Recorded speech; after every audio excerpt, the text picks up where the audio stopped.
Ji.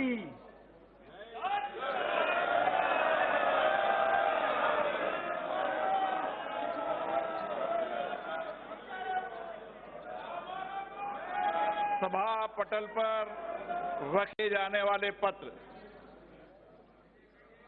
Shrimati Nirmala Sitharaman ji.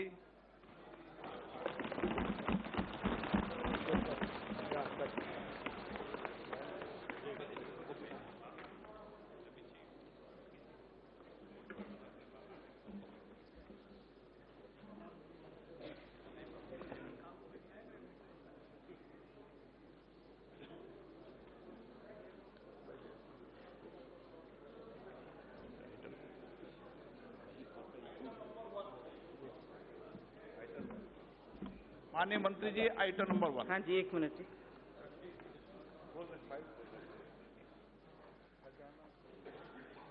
Sir, I rise to lay on the table a copy of the following papers: report of the 15th Finance Commission for the year 2020-2021, explanatory memorandum on the action taken on the recommendations contained in the report of the 15th Finance Commission. Item number 2, Shrimati Nirmala Sitharaman ji. नए दशक का पहला आम budget में मैं आप सबका अभिनंदन करता हूं, स्वागत करता हूं। Sir, I rise with your permission to present a statement of the estimated receipts and expenditure of the Government of India for the year 2020-2021.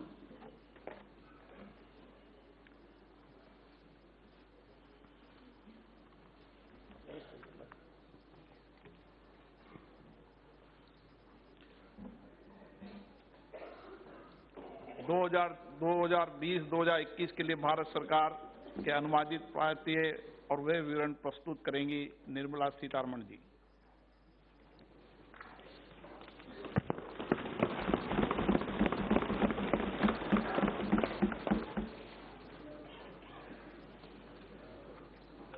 I rise to present the budget for the year 2020-2021. Sir, in May 2019, Prime Minister Modi received a massive mandate to form the government again. With renewed vigor, under his leadership, we commit ourselves to serve the people of India with all humility and dedication. People of India have unequivocally given their Janadesh for not just political stability and also reposed faith in our economic policy. This is the budget to boost their incomes and enhance their purchasing power. Only through higher growth we can achieve that and have our youth gainfully and meaningfully employed. Let our businesses be innovative, healthy, and solvent with use of technology.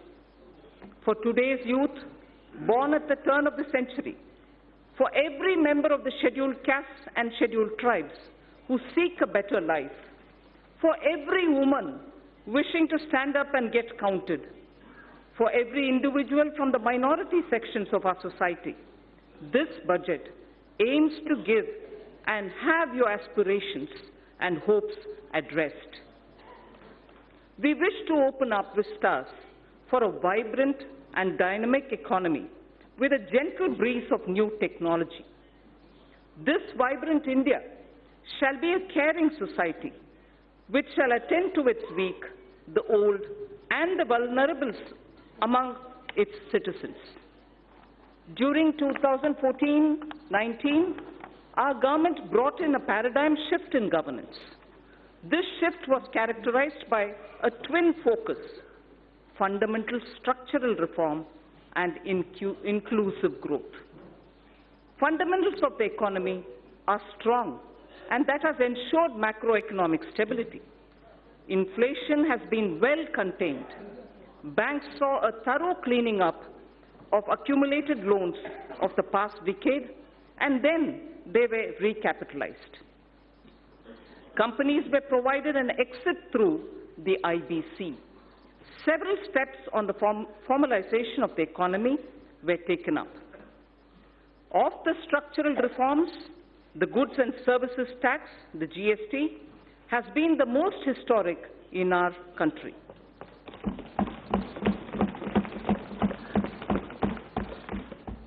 Its chief architect is not with us today. I pay homage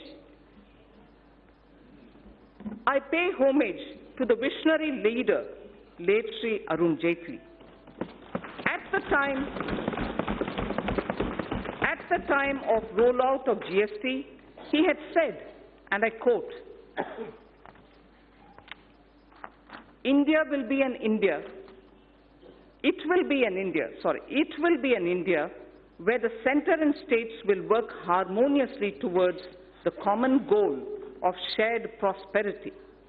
The unanimity of the constitutional amendment and the consensus of the GST Council highlights that India can rise above narrow politics for the nation's interest. With the GST, neither the state nor the center loses its sovereignty. In contrast, they will pool their sovereignty on decisions on indirect taxes, unquote.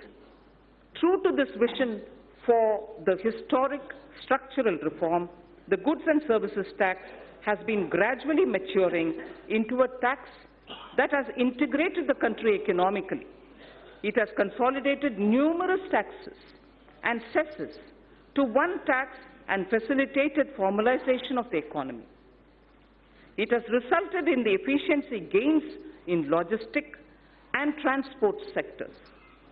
The turnaround time for trucks has witnessed a substantial reduction to the tune of 20% due to abolition of checkposts in the GST.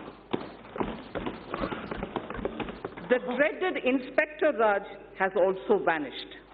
It has also led to a significant benefit to MSME by way of enhanced threshold and composition limit. The effective tax incidence on almost every commodity came down substantially. Through several rate reductions, an annual benefit of 1 lakh crore rupees has been extended to consumers. It amounts to 10% reduction in overall tax incidence. An average household now saves about 4% of its monthly spends on account of reduced GST rates. During this phase of maturing, GST did face certain challenges. This was natural, as transition was daunting. GST Council has been proactive in resolving issues during the transition. In the last 2 years, we have added more than 60 lakh new taxpayers. A total of about 40 crore returns were filed. 800 crore invoices were uploaded, and 105 crore e-way bills were generated. There has been extensive engagement with stakeholders. A simplified new return system is being introduced from 1st April 2020. A former Prime Minister had once voiced a concern that the fruits of the welfare schemes were not reaching the intended citizens. The common and deserving citizen was only receiving 15 paise of every rupee sent to him. Guided by Sabka Saath, Sabka Vikas, Sabka Vishwas, our government and our Prime Minister added manifold speed and scaled up the implementation of schemes and programs that directly benefited the poor and the disadvantaged. I wish to list out only a few as examples. 1. Welfare schemes with direct benefit transfer embedded in them. 2. Sanitation and water as provision of basic needs and as a measure of preventive health care. 3. healthcare through Ayushman Bharat, clean energy through Ujjwala and solar power, fourth. Fifth, financial inclusion, credit support, insurance protection to vulnerable sections and pension scheme. Sixth, digital penetration with broadband and UPI. And finally, affordable housing for all through PMAY, the Prime Minister Awas Yojana. The milestones achieved are unprecedented, globally recognized and benchmarked against international indices. This strategy changed the established order of a few individuals, cornering most of the benefits, and was appreciated by the people. This had immensely positive outcomes. We have moved on from a growth rate of just over 4% in 1950s to 6% in 80s and in the 90s. However, during 2014 and 19, we clocked a growth of 7.4% on average, with inflation averaging around 4.5% itself. It is worthwhile to note that inflation was close to 9% in the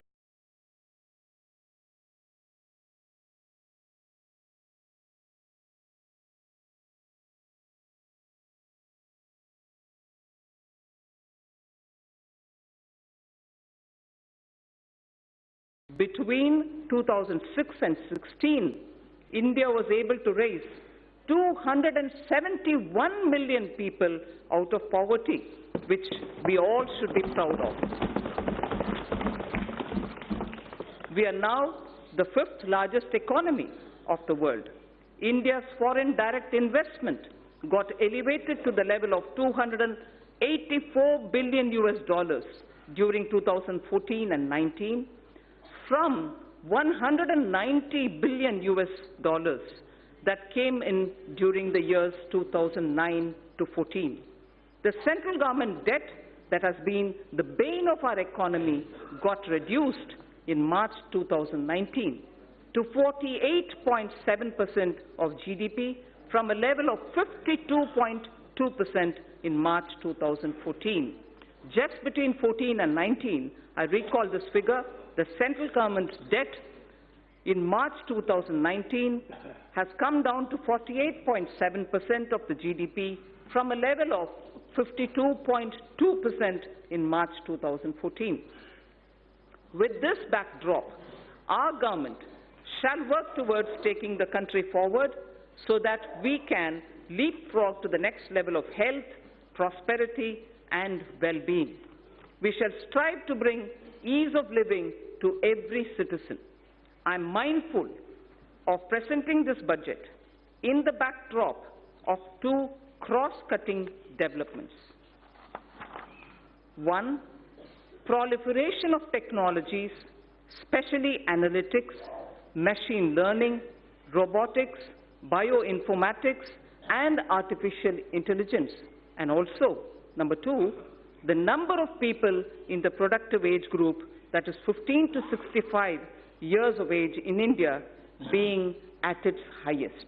So these are the two cross-cutting streams, keeping in the backdrop while we are talking about the budget today. This combination is special to contemporary India.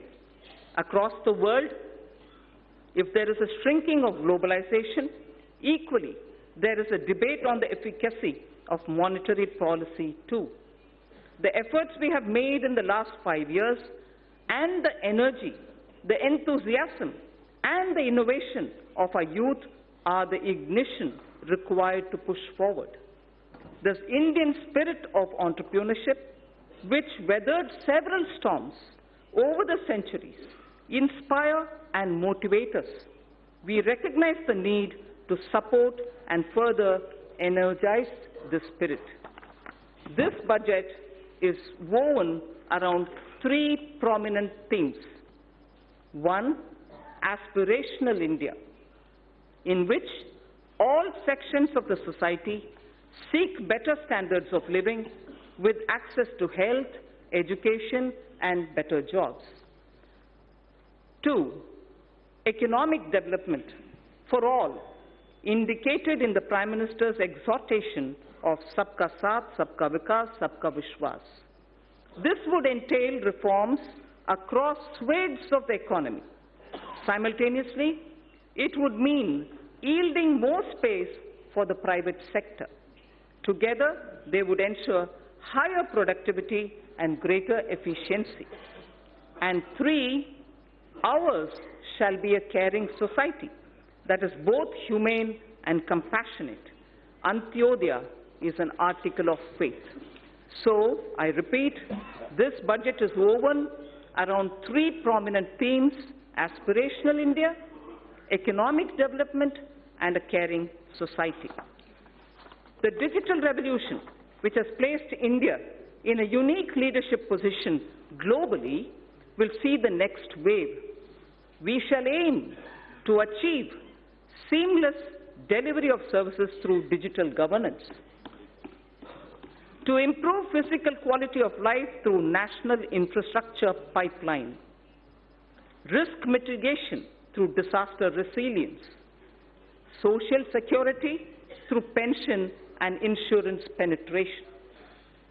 Each one of these initiatives and their components would be benchmarked to international standards, and the indices would be announced soon. Before I move to elaborate on each of these 3 themes, I wish to recite a small verse in Kashmiri.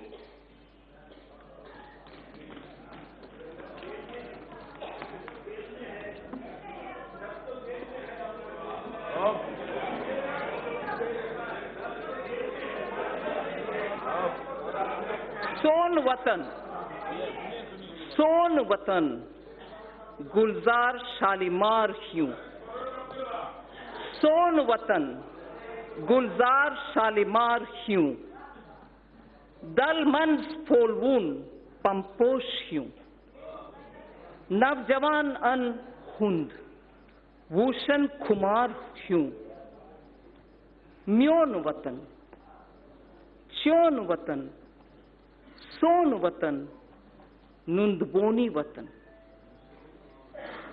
I'll read this in Hindi, not as a poem, but for the meaning.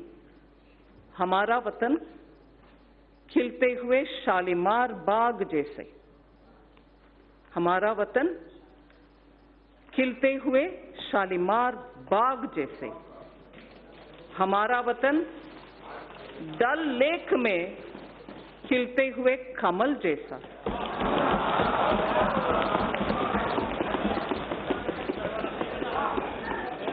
नवजवानों के गरम खून जैसा.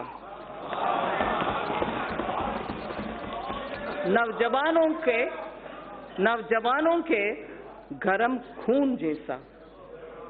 मेरा वतन, तेरा वतन, हमारा वतन, दुनिया का सबसे प्यारा वतन.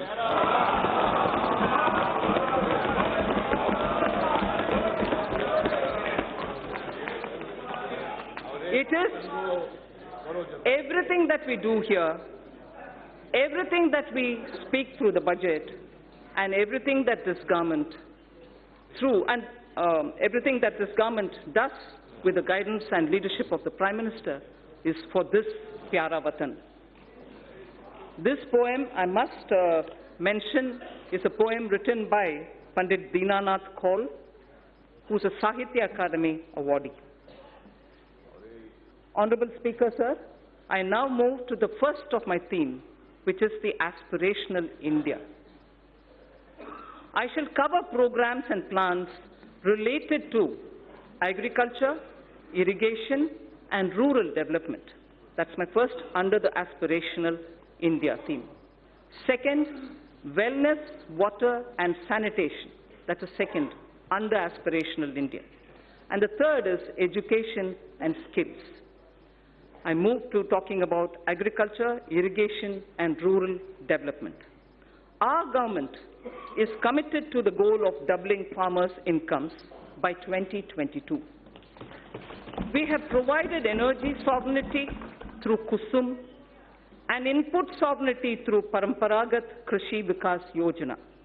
We have provided resilience for 6.11 crore farmers insured under Pradhan Mantri Fasal Bima Yojana.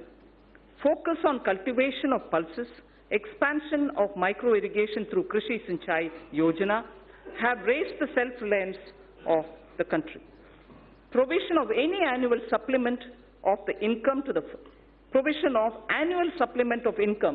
farmer directly is done through PM Kisan. Connectivity through PM GSY, Gram Sadak Yojana, financial inclusion have helped raise farm incomes. Prosperity to farmers can be ensured by making farming competitive.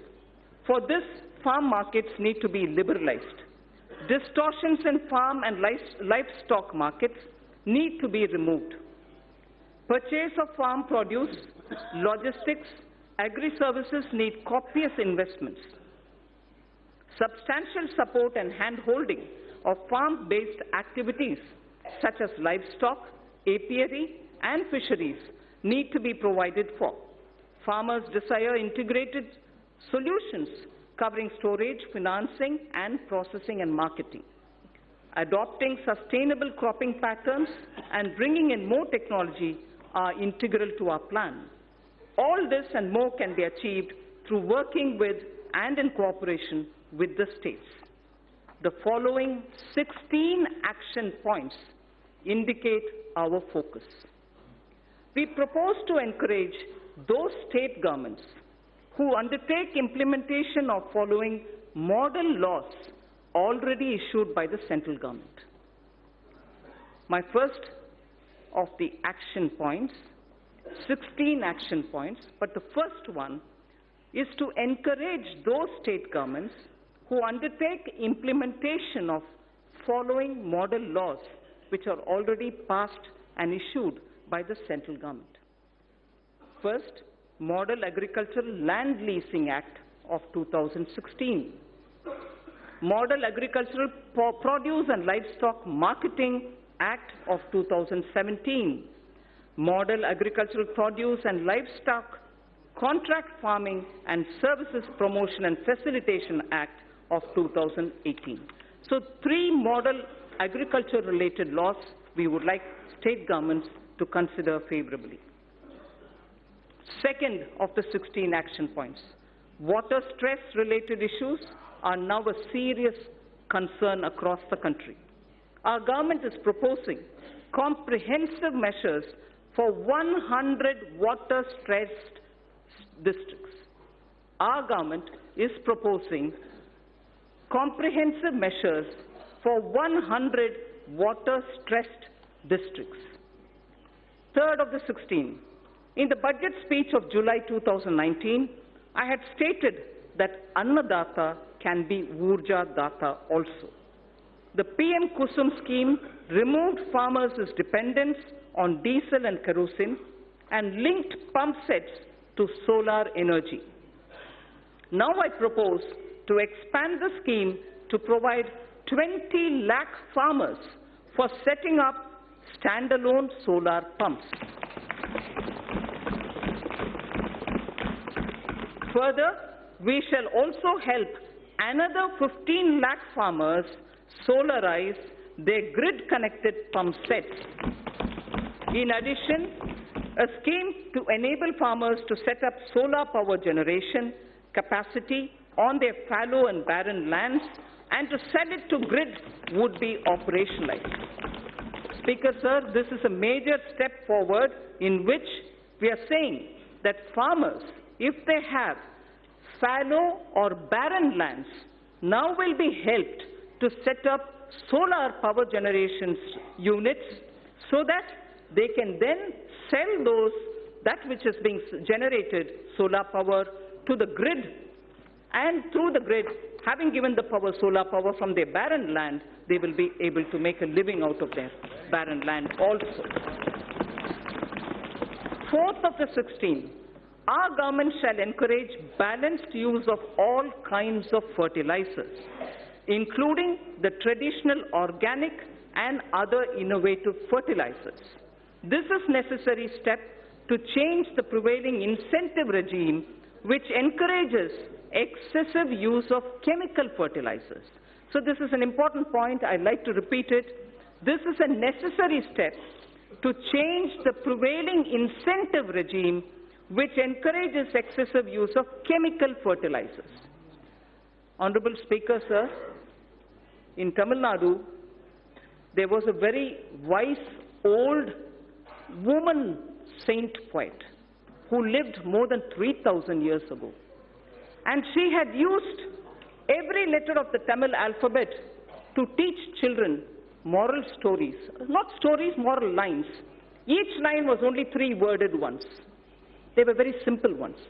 They're called Aati Chudi, written by Avayar. Whilst talking about effective use of land, taking care of your land, removing weeds, and making sure you tend to it properly, she had just used 3 words in a little sentence, which says it all. And that's exactly what our Prime Minister is aiming to achieve, so that the farmlands are used with proper manure, not excessive manure, and limited water to grow their grains.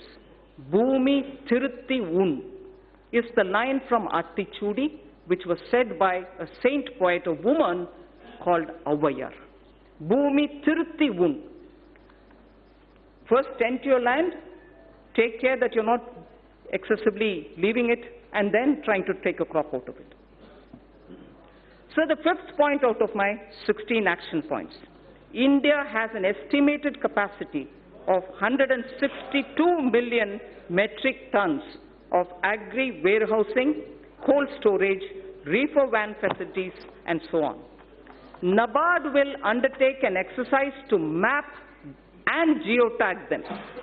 In addition, we propose creating warehousing in line with Warehouse Development and Regulatory Authority WDRA norms.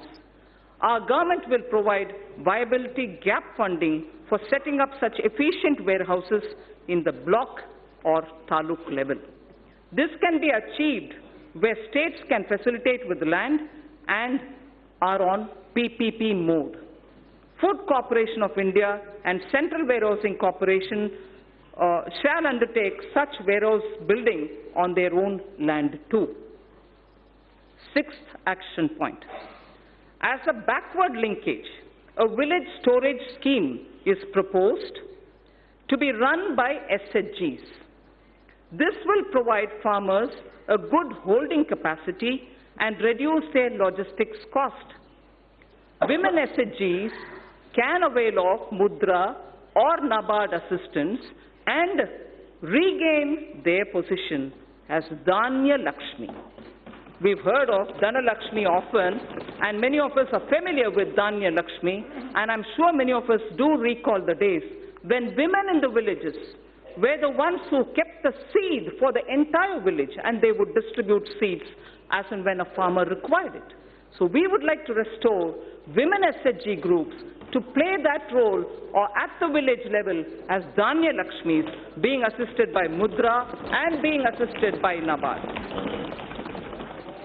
To build a seamless national cold supply chain for perishables inclusive of milk, meat and fish, the Indian Railways will set up a Kisan Rail through PPP arrangements. There shall be a refrigerated coaches in express and freight trains as well, so that perishable goods can be quickly, easily within the country transported, and the benefit will accrue to the farmers. Krishi Udan will be launched by the Ministry of Civil Aviation, not just trains. Krishi Udan will be launched by the Ministry of Civil Aviation on international and national routes. This will immensely help improve value realization, especially in Northeast and in the tribal districts. Horticulture sector. So this is very important. Point number 9 of the 16th. Horticulture sector with its current produce. It's a very important point, sir. Horticulture sector with its current produce of 311 million metric ton exceeds the production of food grains. Horticulture exceeds the production of food grains.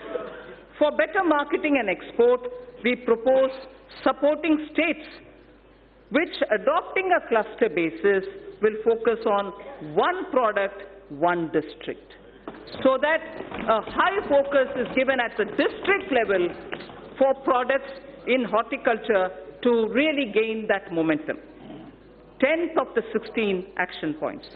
Integrated farming systems in rain-fed areas shall be expanded.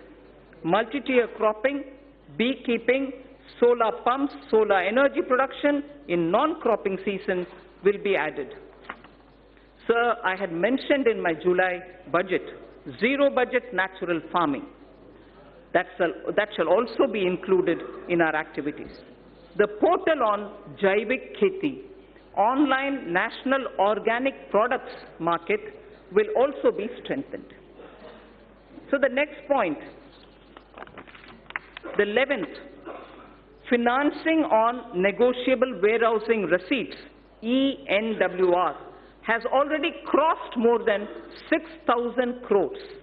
Financing on negotiable warehousing receipts. This will be integrated with National Agriculture Market, the electronics one. The next point is the 12th of the 16. Non-banking finance companies and cooperatives are active in the agriculture credit space. The NABARD refinance scheme will be further expanded. Agricultural credit target for the year 2021 has been set at 15 lakh crores, 15 lakh crores, agricultural credit availability. All eligible beneficiaries of PM Kisan will be covered under the KCC, Kisan Credit Card Scheme. 13th of the 16th. Our government intends to eliminate foot and mouth disease, brucellosis in cattle, and also what is called the PPR in sheep, which is a French expression. Sorry for those who know French. I'll try to pronounce. Peste des petits ruminants. PPR in sheep and goat by 2025. So foot and mouth disease, brucellosis in cattle, and also PPR in sheep and goat by 2025 will be eliminated.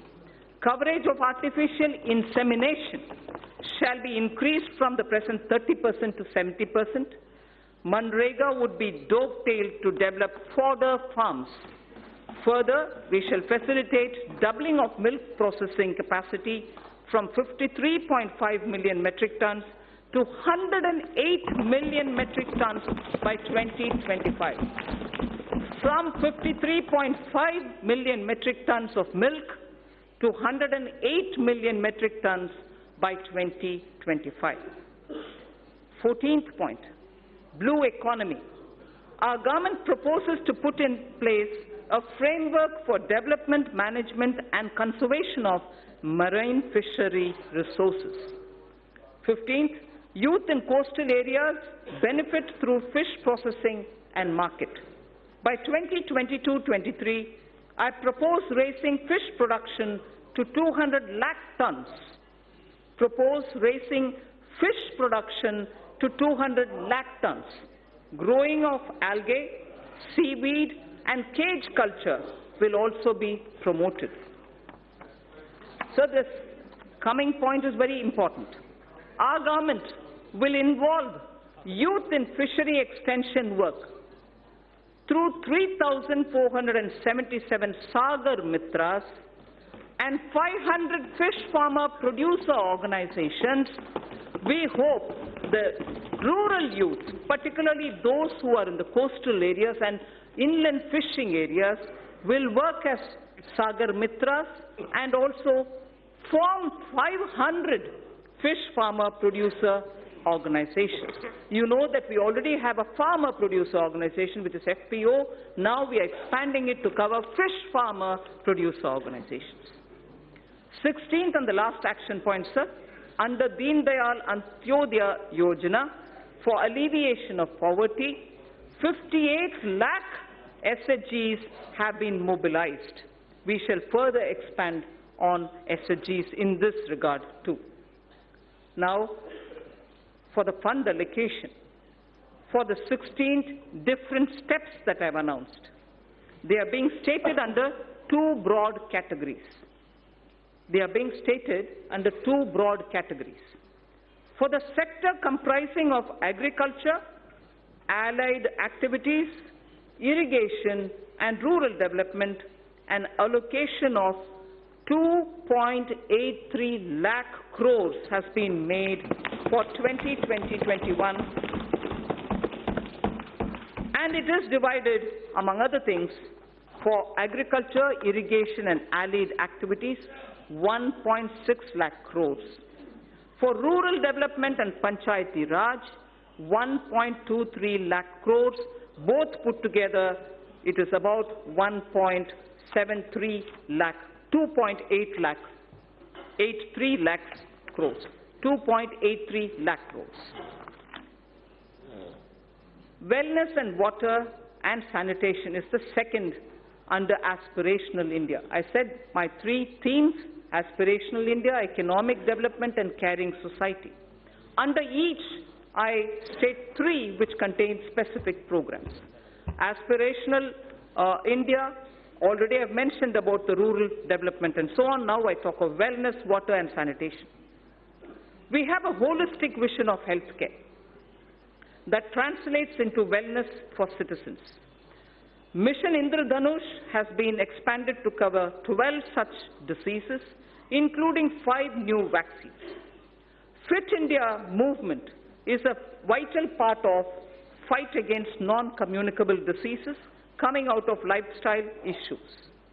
A very focused Safe Water Jal Jeevan mission and comprehensive sanitation program Swachh Bharat mission have been launched to support the health vision that would reduce the disease burden on the poor.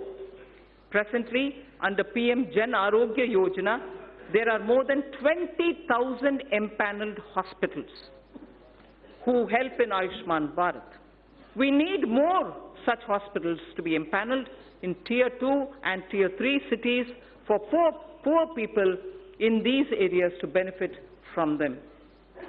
It is therefore proposed to set up a viability gap funding window for setting up hospitals in PPP mode.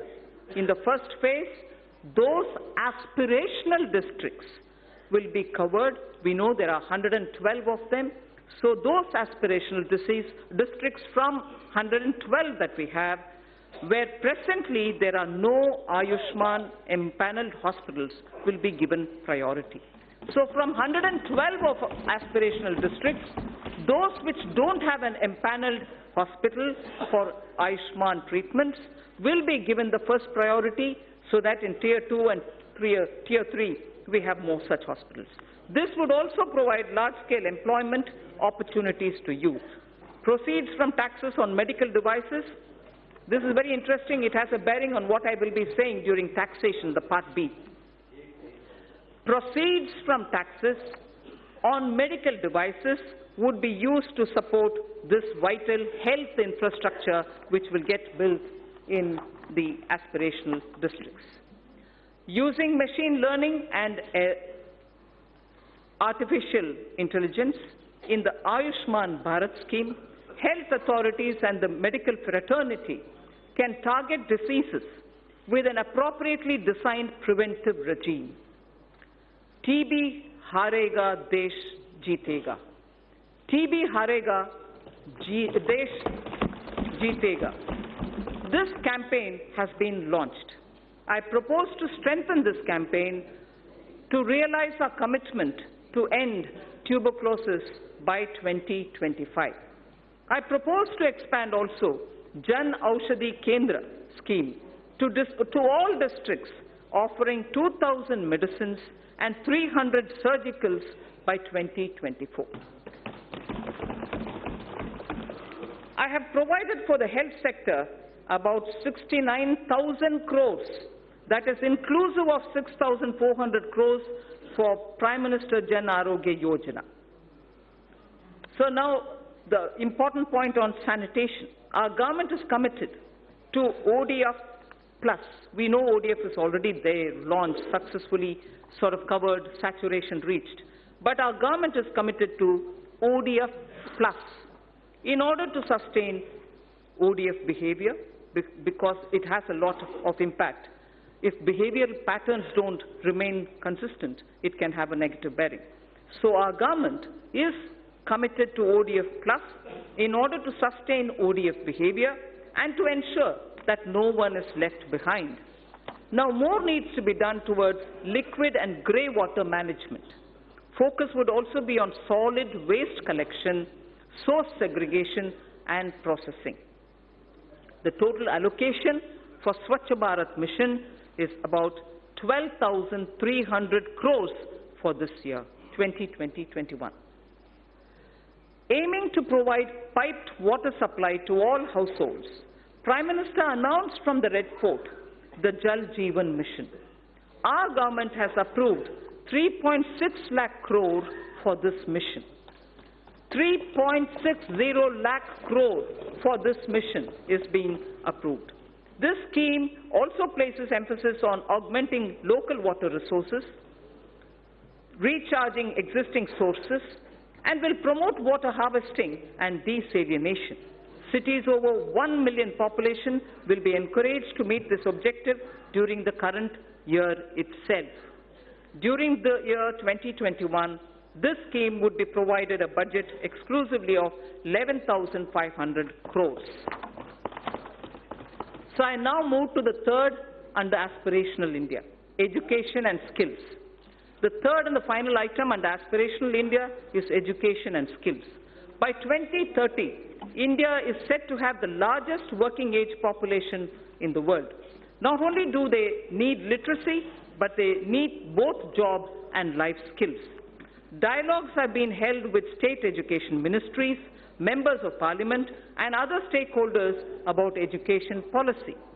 Over 2 lakh suggestions were also received. The new education policy will be announced soon.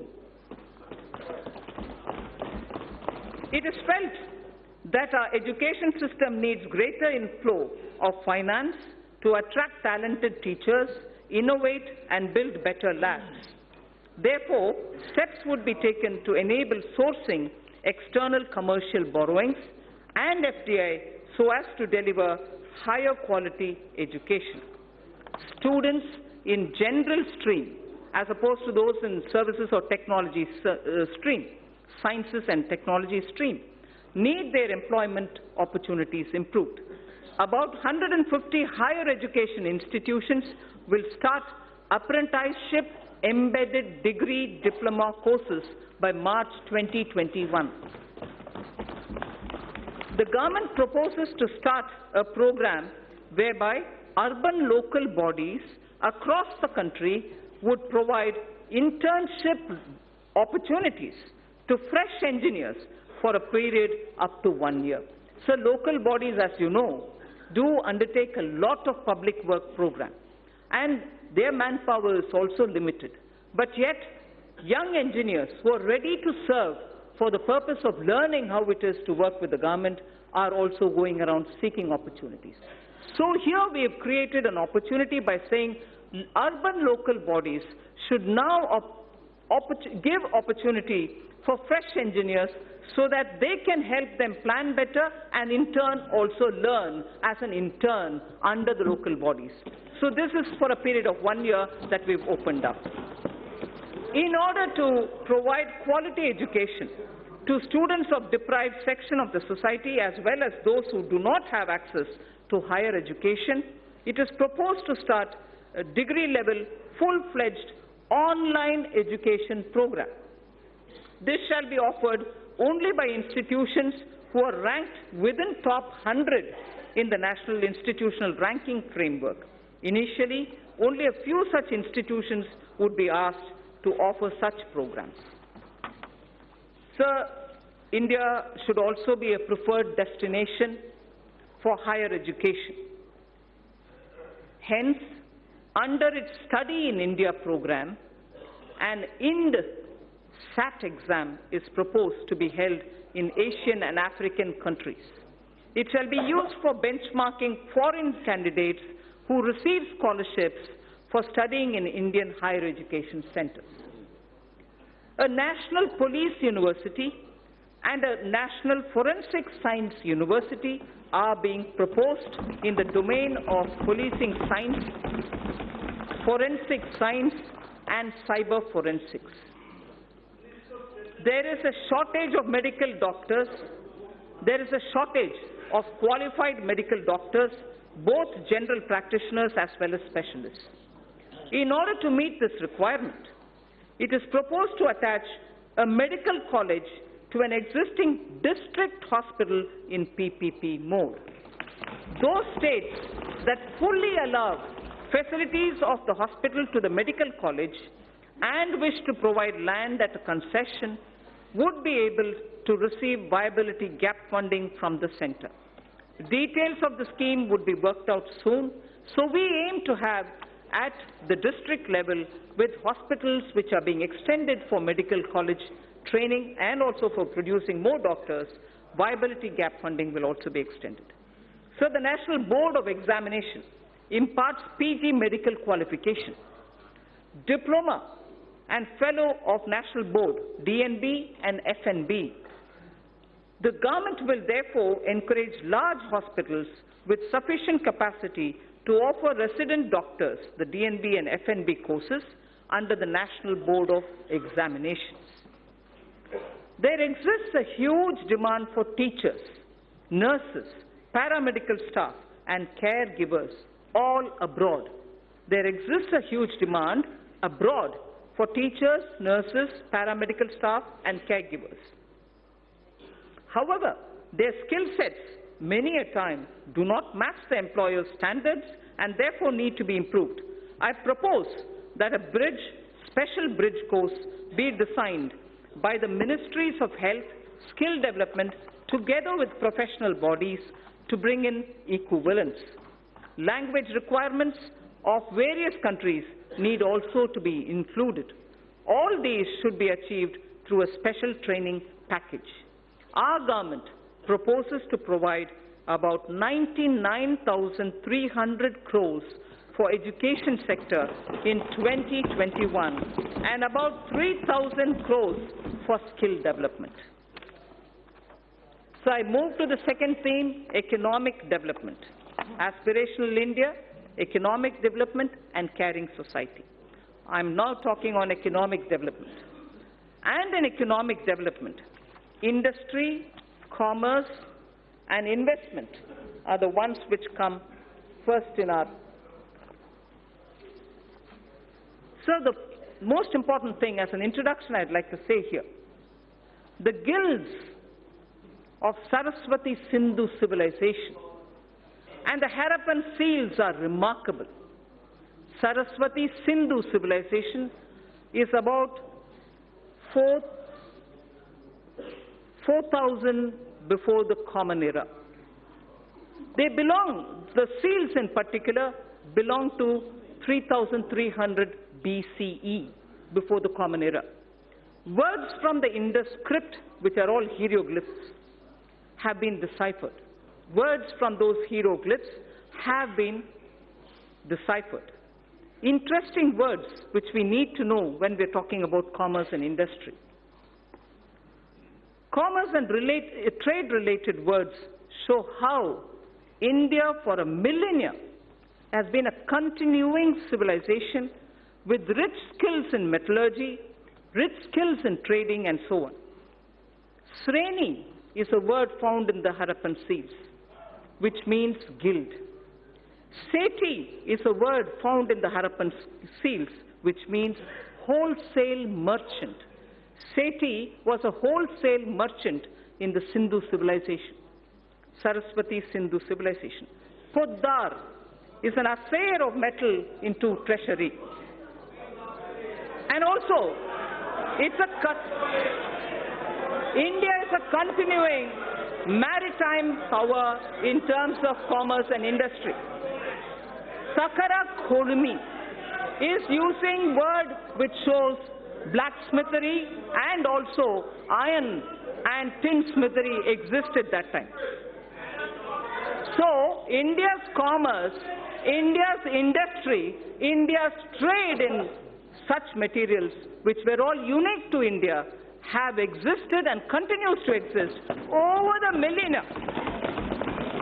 So entrepreneurship has always been the strength of India. That's the point I wanted to explain. I'm sure many members already know it, and therefore they are a bit restless. Entrepreneurship has always been the strength of India. Even today, young men and women have given up greener pastures elsewhere to contribute to India's growth.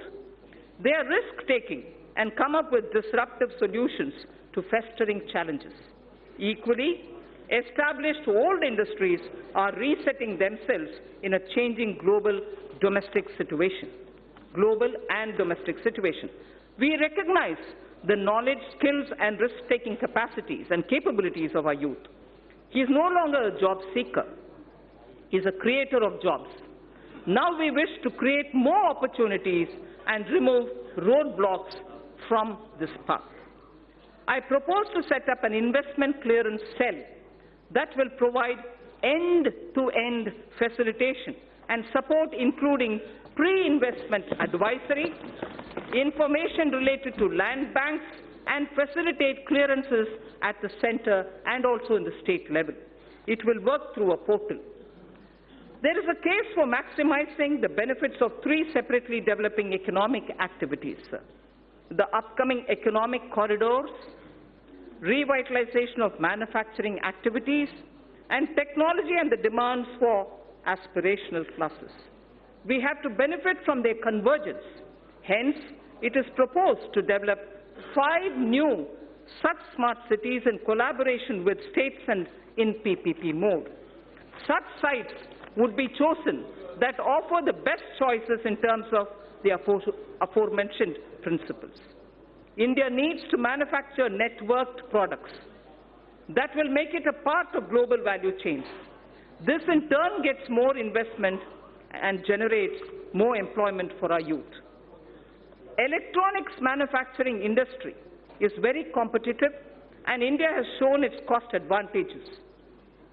The potential of this industry in job creation is immense. India needs to boost domestic manufacturing and attract large investments in the electronics value chain. Here I propose a scheme focused on encouraging manufacture of mobile phones, electronic equipment, and semiconductor packaging. The details will be announced sooner. With suitable modifications, this scheme can be adapted for manufacturing of medical devices too. India, sir, imports significant quantity of technical textiles worth $16 billion every year.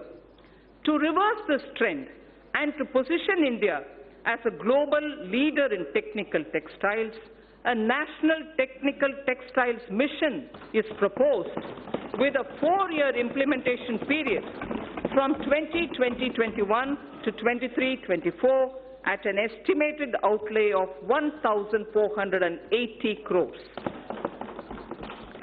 Honorable Speaker, sir,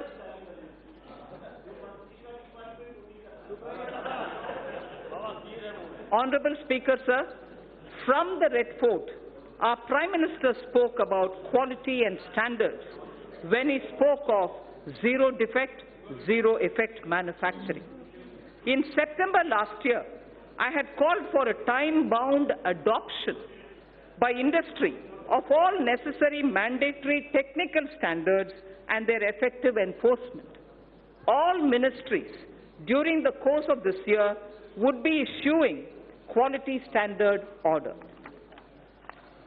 So to achieve higher export credit disbursement, a new scheme, NIRVIC, is being launched, which provides for higher insurance cover, reduction in premium for small exporters, and simplified procedure for claim settlements. It is proposed to digitally refund to exporters. That was Nirvik. I'm coming to a different point now.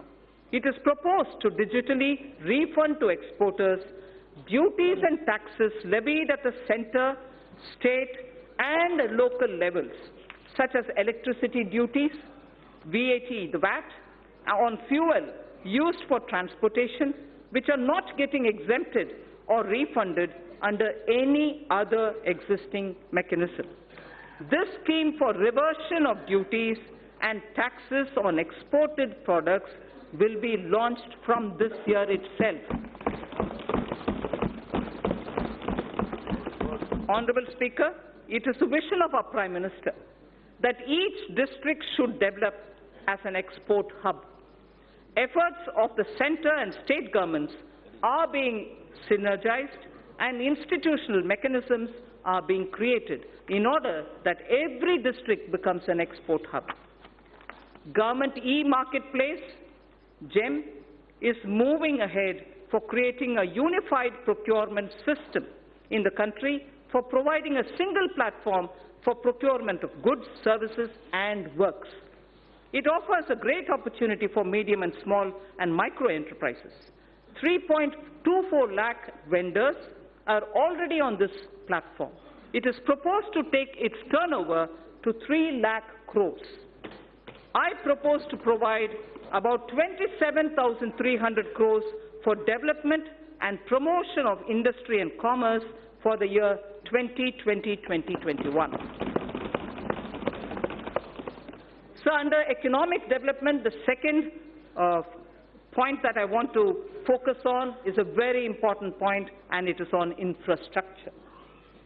Honourable Speaker, in his Independence Day speech of 2019, the Prime Minister has highlighted that 100 lakh crores would be invested on infrastructure for the next 5 years. As a follow-up measure, I had launched the National Infrastructure Pipeline on 31st December 2019 of 103 lakh crore worth projects. It consists of more than 6,500 projects across sectors and are classified as per their size and stage of development.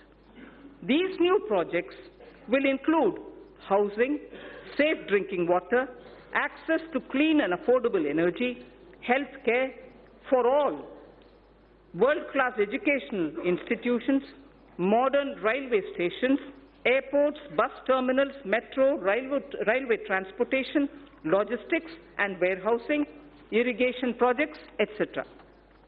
The National Infrastructure Pipeline envisions improving the ease of living for each and every individual citizen in the country. It will also bring in generic and sectoral reforms in development, operation and maintenance of these infrastructure projects. A huge employment opportunity exists for India's youth in construction, operation and maintenance of infrastructure. National Skill Development Agency will give special thrust to infrastructure-focused skills and their development opportunities. I propose to set up a project preparation facility for infrastructure projects. This program would actively involve young engineers, management graduates, and economists from our universities. It is also proposed to direct all infrastructure agencies of the government to involve youth power in startups. They will help in rolling out value-added services in quality public infrastructure for citizens. A national logistics policy will soon be released. Among other things, it will clarify the role of union government, state government, and also the key regulators. It will create a single window e-logistics market and focus on generation of employment, skills, and making MSMEs competitive. So also, accelerated development of highways will be undertaken. This will include development of 2,500 kilometer access control highways, 9,000 kilometers of economic corridors, 2,000 kilometers of coastal and land port roads, and 2,000 kilometers of strategic highways. The Delhi-Mumbai Expressway and 2 other packages would be completed by 2023. Chennai-Bengaluru Expressway would also be started. So the fast-track mechanism encourages us towards greater commercialization of our highways so that NHAI can raise more resources. I propose to monetize at least 12 lots of highway bundles of over 6,000 kilometers before 2024. In carrying out its duty, the Indian Railways performs a service to the nation. Within 100 days of assumption of this government, it has commissioned 550 Wi-Fi facilities in as many railway stations. It has eliminated unmanned level crossings and aims to achieve electrification of 27,000 kilometers of tracks. This will call, obviously, for optimization of costs. Railways have small operating surplus. About Indian Railways, there are 5 measures, among other things, that I wish to highlight. Setting up a large solar-powered capacity. Setting up a large solar power capacity alongside the rail tracks on the land owned by railways. A proposal is under consideration. 4 station redevelopment projects and operation of 150 passenger trains would be done through PPP mode. The process of inviting private participation is underway. More Tejas-type trains will connect iconic tourist destinations. High-speed train between Mumbai and Ahmedabad would be actively pursued. 148-kilometer Bengaluru suburban transport project at a cost of 18,600 crores would have fares on metro model. Central government would provide 20% of the equity, and it will also facilitate external assistance up to 60% of the project cost. Sir, our seaports need to be more efficient. Technology has to be used to improve performance. A governance framework keeping with global benchmarks needs to be put in place. This government would consider corporatizing at least one major port and subsequently its listing on the stock exchanges. Inland waterways received a boost. Inland waterways received a boost in the last 5 years. The Jal Vikas Marg on National Waterway 1 will be completed. Further, the 890-kilometer Dhubri-Sadiyar connectivity in Assam will be done by 2022. Honorable Speaker, sir, developing waterways has its impact on the ecosystem on both the banks of the river. Our Prime Minister has conceptualized Arth Ganga. Plans are afoot to energize economic activity along the river banks. Air traffic has been growing rapidly in the country as compared to global average. 100 more airports would be developed by 2024 to support the Udaan scheme. It is expected that the air fleet number shall go up from the present 600 to 1,200 during this time itself. I propose to provide 1.7 lakh crores for transport infrastructure in 2021. So taking electricity to every household has been a major achievement of this government. However, the distribution sector, particularly the DISCOMs, are under financial stress. The ministry intends to promote smart metering. I urge all the states and union territories to replace conventional energy meters by prepaid smart meters in the next 3 years. Also, this would give consumers the freedom to choose the supplier and the rate as per their requirements. So this is a very important step in reaching electricity to all people. This would give consumers, the prepaid meters, the smart meters, would give consumers the freedom to choose the supplier and the rate as per their requirements. Further measure to reform DISCOMs would be taken. I propose to provide 22,000 crores to power and renewable energy sector for the year 2020-21. So now I come to oil and natural gas. In the upstream sector, oil and gas, the open acreage licensing policy, OALP, is a success, having awarded 137,000 square kilometers for exploration to private sector and to the CPSCs. City gas distribution rights are also awarded.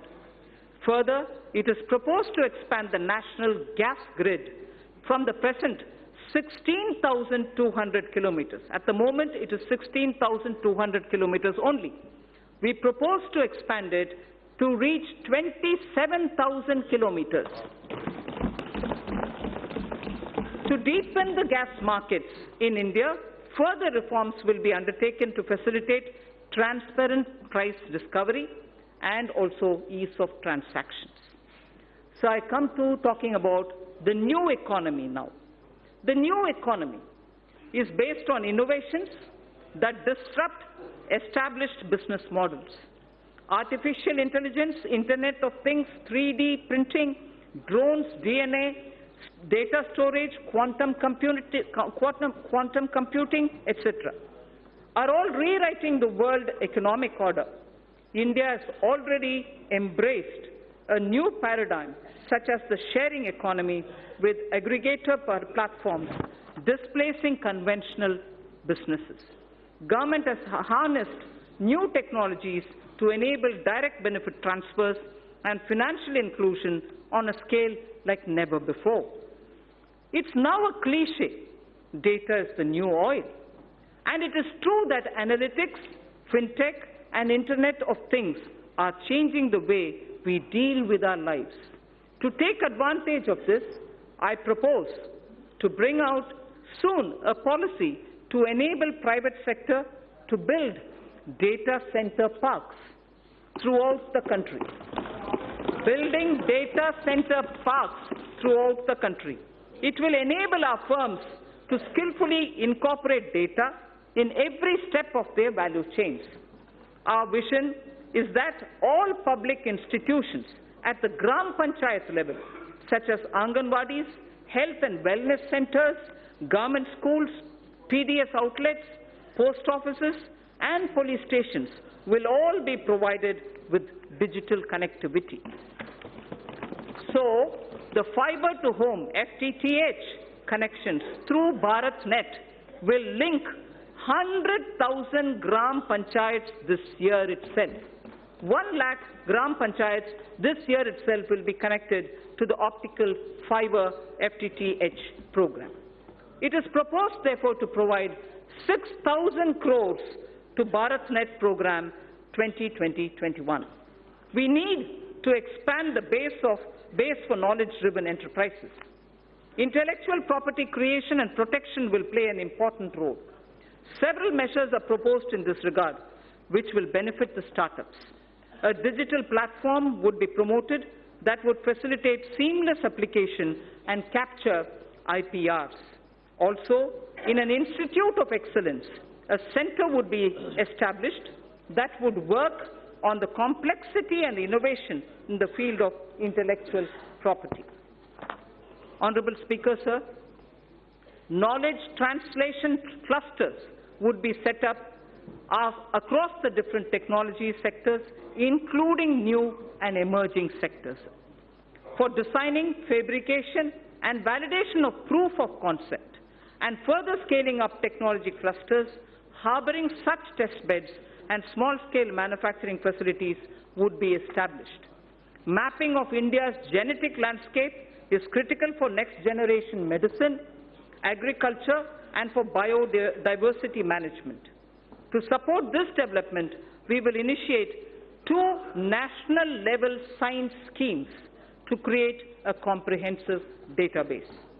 The government proposes to provide early life funding, including seed fund, to support ideation and development of early-stage startups. So critical to our quantum technology. Quantum technology is opening up new frontiers in computing, communications, cybersecurity, with widespread applications. It is expected that a lot of commercial applications would emerge from theoretical constructs which are developing in this area. It is proposed to provide an outlay of 8,000 crores over a period of 5 years for the national mission on quantum technologies and applications. India would probably be the 3rd biggest and pioneering nation if we are able to break into this technology of quantum technology related to computing and other applications. Sir, I come to the 3rd theme, the last theme in my part A, after which, of course, I will speak of a few others. Caring society. In our 3rd theme, we focus on women and child, social welfare, culture and tourism, and also on environment and climate change. Women and child and social welfare, sir. I am pleased to inform the House that Beti Bachao, Beti Padhao has yielded tremendous results. Gross enrollment. Sir, if you hear the data, I think it's important not to politicize issues related to women. Beti Bachao, Beti Padhao has yielded tremendous results. Gross enrollment ratio of girls across all levels of education is now higher than boys. At elementary level, it is 94.32% as against 89.28% for boys. At secondary level, it is 81.32% as compared to 78% for boys. At higher secondary level, girls have achieved a level of 59.70% compared to only 57.54% for boys. So girls are actually, under Beti Padhao, benefiting from the scheme. Health of mother.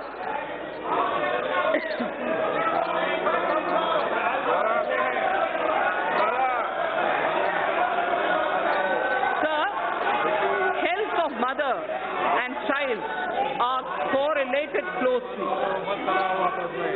Nutrition is a critical component of health. To improve nutritional status of children 0 to 6 years, adolescent girls, pregnant women, and lactating mothers, our Prime Minister launched a Poshan Abhiyan in 2017-18. More than 6 lakhs Anganwadi workers are equipped with smartphones to upload the nutritional status of more than 10 crore households. Sir, Honorable Speaker, sir, for the benefit of those who may not have heard this line, because it's very important, I'd like to repeat it. To improve the national nutritional status of children in 0 to 6 years of age, adolescent girls, pregnant women, and lactating mothers, our Prime Minister launched a Poshan Abhiyan in 2017-18. More than 6 lakh Anganwadi workers are equipped with smartphones to upload the nutritional status of more than 10 crore households. The scale of this development is unprecedented. So the next is, women's age of marriage was increased from 15 years to 18 years in 1978 by amending erstwhile Sharda Act of 1929. As India progresses further, opportunities open up for women to pursue higher education and careers. There are imperatives of lowering MMR, maternal mortality rate, as well as improvement of nutrition levels. Entire issue about age of girl entering motherhood needs also to be seen in this light. I propose to appoint a task force that will present its recommendations in 6 months' time. I propose to provide 35,600 crores for nutrition-related programs for the financial year 2020-2021. So in continuing with our government's commitment to welfare of women, this budget provides for about 28,600 crores for programs that are specific to women. Our government is determined that there shall be no manual cleaning of sewer systems or septic tanks. Suitable technologies for such tasks have been identified by the Ministry of Housing and Urban Affairs. The Ministry is working with urban local bodies for the adoption of these technologies. We will now take this to its logical conclusion. We will now take it एक minute बंद। to मैं सभी माननीय सदस्यों से आग्रह करूंगा, आपको बजट पर पर्याप्त समय और पर्याप्त अवसर दूंगा, उस समय आप बोलना, और दादा विशेष रूप से आपको बोलने की परमिशन दूंगा। Thank you, sir. No. Thank you, Speaker, sir. We will now take this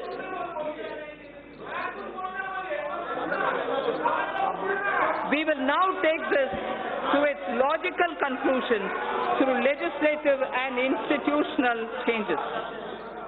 Financial support for wider acceptance of such technologies will be provided. In furthering this government's commitment towards the welfare of scheduled castes and other backward classes, I propose a budget provision of about 85,000 crores for 2020-21 for scheduled castes and other backward classes. I repeat, I propose a budget provision of about 85,000 crores for 2020-21. In furthering the development and welfare of scheduled tribes, sir, I provide in the budget for the year 2020-21 an amount of 53,700 crores. For scheduled tribes, I repeat, we provide 53,700 crores. This government is mindful of the concerns of senior citizens and Divyang. Accordingly, an enhanced allocation of about 9,500 crore is being provided for 2020-21. So now I move to the second of the third topic theme that I have, which is culture and tourism. Our government proposes to establish an Indian Institute of Heritage and Conservation under Ministry of Culture. It shall have the status of a deemed university to start with. Acquisition of knowledge in disciplines such as museology and archaeology are essential for collecting and analyzing scientific evidence of such findings and for dissemination through high-quality museums. Currently, lack of trained manpower is a handicap for both these disciplines, and therefore it also has a negative impact on tourism. 5 archaeological sites would be developed as iconic sites with on-site museums. They are Rakhi Ghadi, Haryana; Hastinapur, Uttar Pradesh; Shiv Sagar in Assam; Dholavira, Gujarat; Adichanallur, Tamil Nadu. I repeat, 5 archaeological sites would be developed as iconic sites with on-site museums. They are Rakhigarhi, Haryana, Hastinapur, Uttar Pradesh, Shivsagar, Assam, Dholavira, Gujarat, and Adichanallur in Tamil Nadu. Our Prime Minister, in January 2020, announced recuration of the Indian Museum in Kolkata, which is the oldest in the country. In the historic Old Mint building, Kolkata, a museum on numismatics and trade will also be located. 4 more museums from across the country shall be taken up for renovation and recuration so that a world-class experience can be offered to our visitors.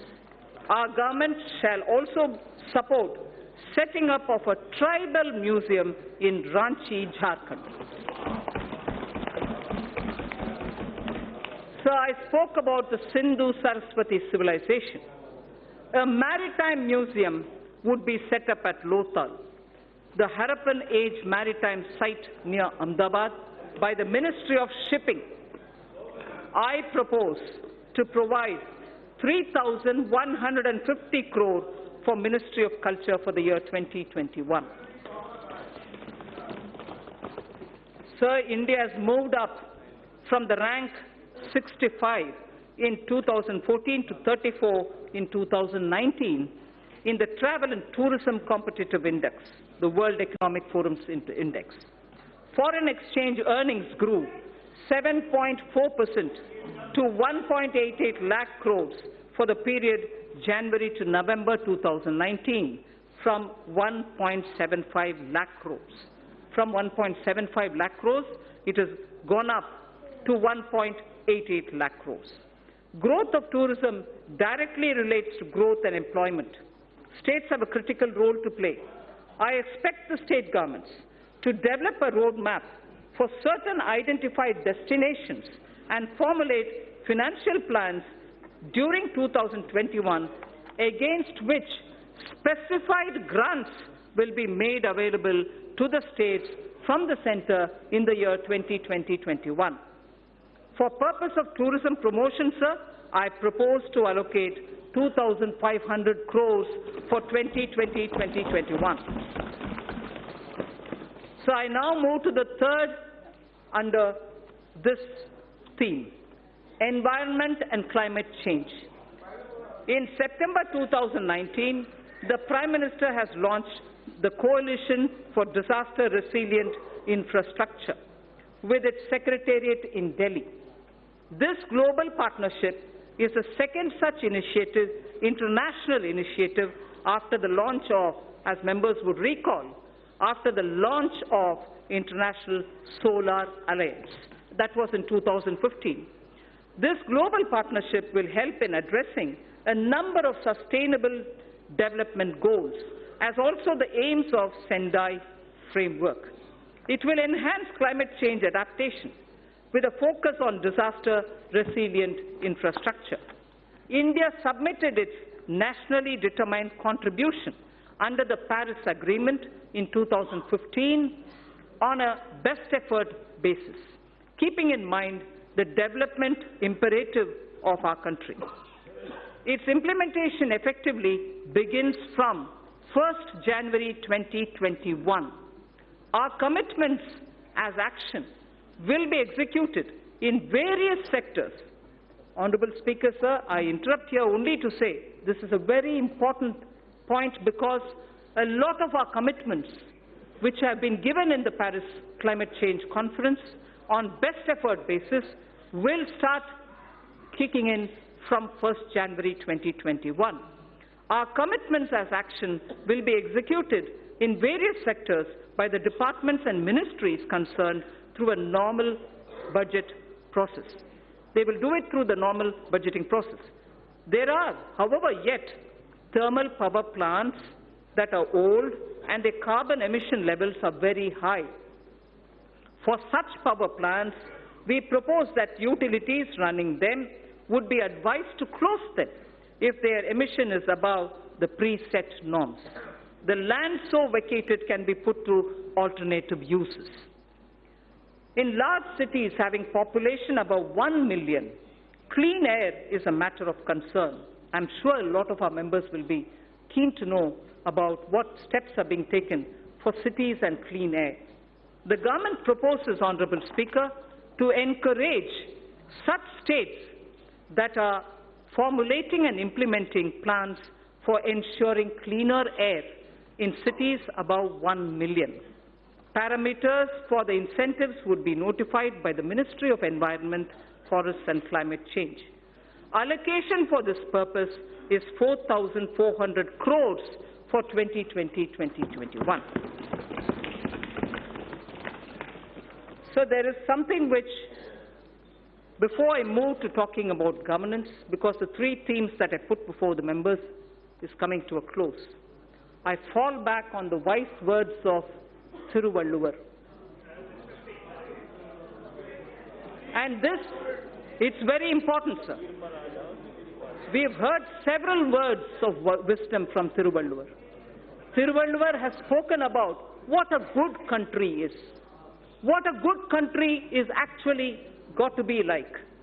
And what makes up for jewels of a good country. I first read it in Tamil, then I'll give you the meaning. Pini inmai, selvam, vilai inbam, emam. Pini inmai, selvam, vilai inbam, emam. Ani enba, nattin vaindu. Ani enba, nattiv vaindu. There are 5, what Thiruvalluvar says, which are jewels for a good country. The first is pini inmai, meaning the country will have to be without epidemics or illnesses, major illnesses. The second, he says, it should be wealthy. It should have wealth. It should have wealth. Vilai.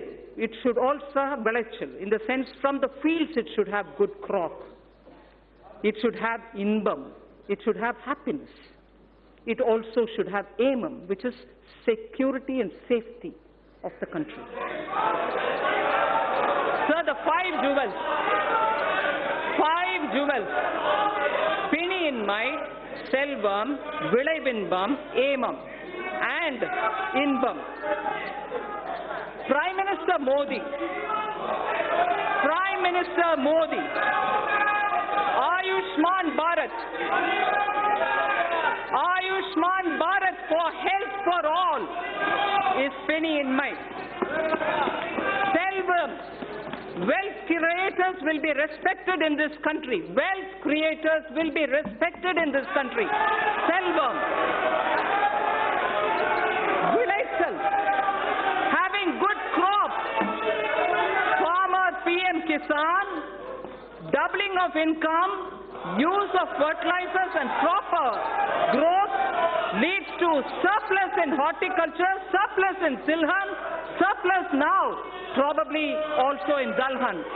So the Prime Minister's program at health, at creating and giving respect for wealth creators and improving agricultural output and looking at ease of living, bringing happiness to people, and above all, the fifth, aimam, this country's national security. You have enough proof to say national security is the top priority of this government.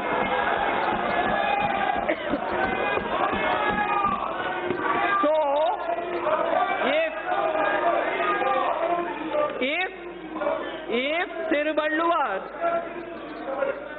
Thiruvalluvar, आपको कुछ होना चाहिए, तमिल में पढ़ा है, बैठ जाइए. That's right, sir. If Thiruvalluvar identified the 5 jewels for a good country, those 5 jewels are the ones which Prime Minister Modi is now addressing through his program.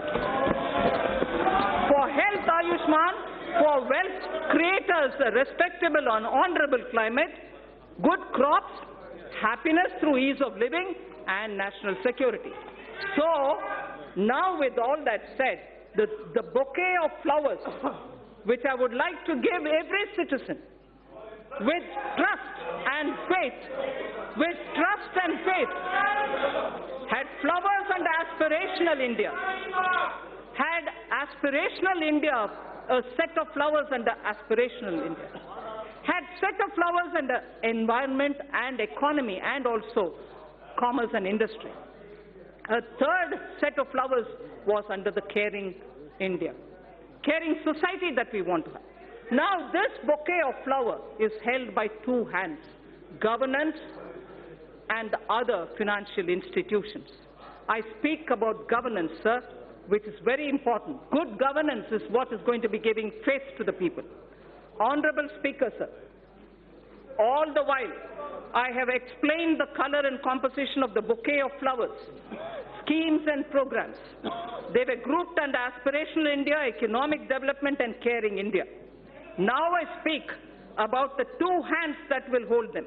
One such a hand is governance, which is clean, corruption-free, policy-driven, and good in its intent.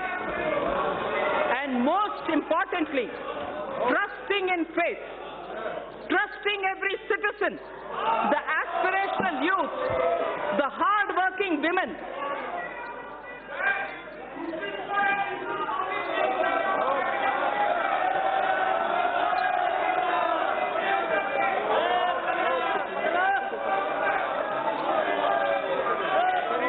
Honorable Speaker, sir, trusting every citizen, I repeat, trusting every citizen, the aspirational youth, the hard-working women, the risk-taking entrepreneur, the ever-hopeful and untiring farmer, or the wise and old senior citizen.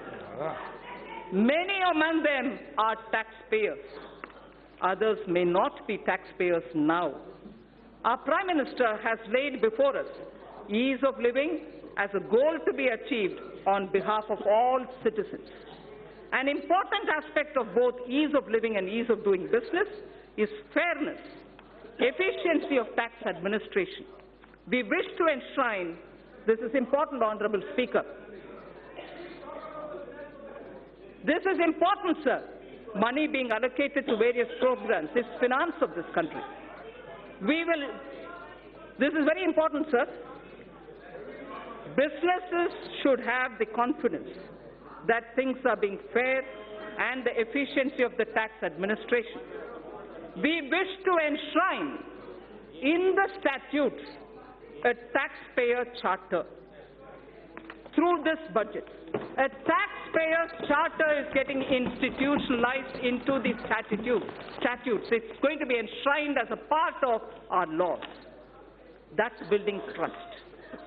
A taxpayer statutes will be a part of our, a taxpayer charter will be a part of our statutes. Our government would like to reassure taxpayers that we remain committed to taking measures so that our citizens are free from harassment of any kind. We mean it, and we are willing to put it in the law.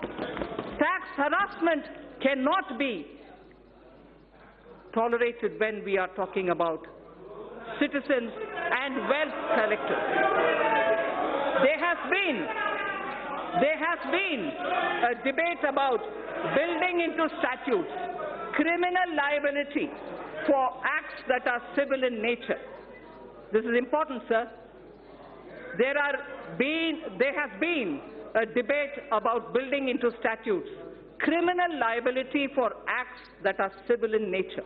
Hence, for Companies Act, certain amendments are proposed to be made that will correct this. Similarly, other laws would also be examined where such provisions exist, and attempts would be made to correct them also. The government intends to introduce major reforms in recruitment to non-gazetted posts in governments and public sector banks. At present, candidates have to appear for multiple examinations conducted by multiple agencies at different points of time for similar posts. This places enormous burden on time, effort, and cost for young people. To mitigate the hardship so faced, it is proposed to set up a national recruitment agency as an independent, professional, specialist organization for conduct of computer-based online common eligibility test for recruitment to non-gazetted posts. A test center in every district, particularly in the aspirational districts, would be set up. For the speedy disposal of commercial and other disputes, government has constituted various tribunals and specialized bodies. It is proposed to evolve a robust mechanism for appointment, including direct recruitment to these bodies, to attract best talents and professional experts. A stable and predictable business environment is a key objective of this government. There is also a strong argument for ensuring that contracts are honoured. India has a sound framework related to Contracts Act. We shall deliberate upon strengthening it. There is a growing need, sir, for Indian statistical system to meet the challenges of real-time monitoring of our increasingly complex economy. Data must have strong credibility. The proposed new national policy on official statistics would use latest technology, including artificial intelligence. It would lay down a roadmap towards modernized data collection, integrated information portal, and a timely dissemination of information thus collected. I am happy to inform that India will host G20 presidency in the year 2022. That is the year of 75th anniversary of independence of the Indian nation. During this presidency, India would be able to drive considerably the global economic and development agenda. For this historic occasion, I allocate a sum of 100 crore to begin the preparations. 100 crore rupees. Sir, Northeastern region has a very high priority in government's developmental agenda. Government is ensuring smooth access to financial assistance from multilateral and bilateral funding agencies to help introduce innovative and global best practices. Central government has effectively used an online portal to reduce gestation period of online. This has improved the flow of funds to the Northeast region. The government is fully committed to supporting the all-round development of the newly formed Union Territories of Jammu and Kashmir and the Union Territory of Ladakh. Accordingly, an amount of 30,757 crore has been provided for the financial year 2020-21. An amount of 5,958 crore has been provided for the Union Territory of Ladakh. So that was one hand, which is governance. Now I come to the other, which is the financial sector. If governance was described as one of the pair of the hands holding the bouquet consisting of aspirational India, economic development and caring India, the other is the financial sector. A clean, reliable, robust financial sector is critical to the economy. A clean, reliable and robust financial sector is critical to the economy. In our efforts to achieve the US $5 trillion economy, the financial architecture should evolve. The financial architecture should keep evolving and move from strength to strength. We had earlier approved consolidation of 10 banks into 4. In the last few years, the Government of India has infused about 3,50,000 crores by way of capital into public sector banks for both regulatory and growth purposes. Governance reforms would be carried out in these banks so that they become more competitive. A few among them will be encouraged to approach capital market to raise additional capital. Sir, I wish to inform this august House that robust mechanism is in place to monitor the health of all scheduled commercial banks and that depositors' money is absolutely safe.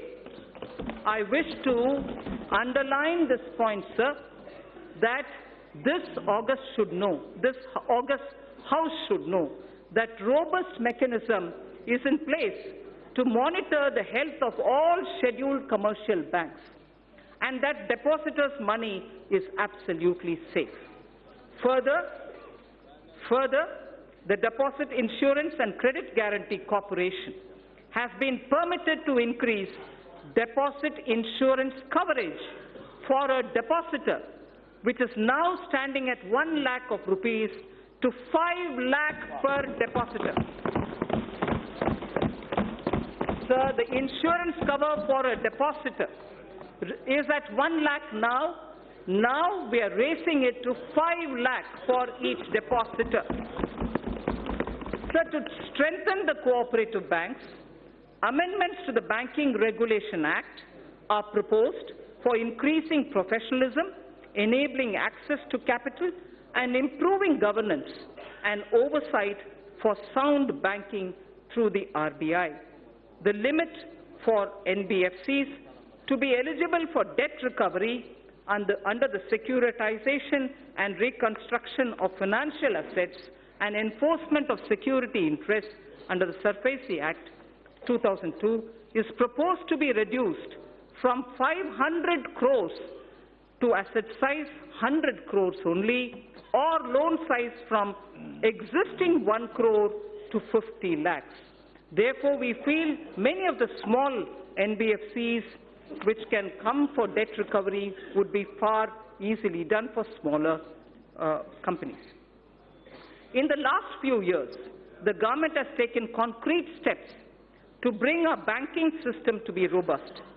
However, there is a need for greater private capital. Accordingly, it is proposed to sell the balance holding of Government of India's IDBI Bank to private, retail and institutional investors through the stock exchange. There is a need, sir, to take further steps to bring in transparency and greater professionalism in public sector banks. The government will take appropriate measures towards this end. Sir, to help easy mobility while in jobs, we wish to infuse into the universal pension coverage with auto-enrollment.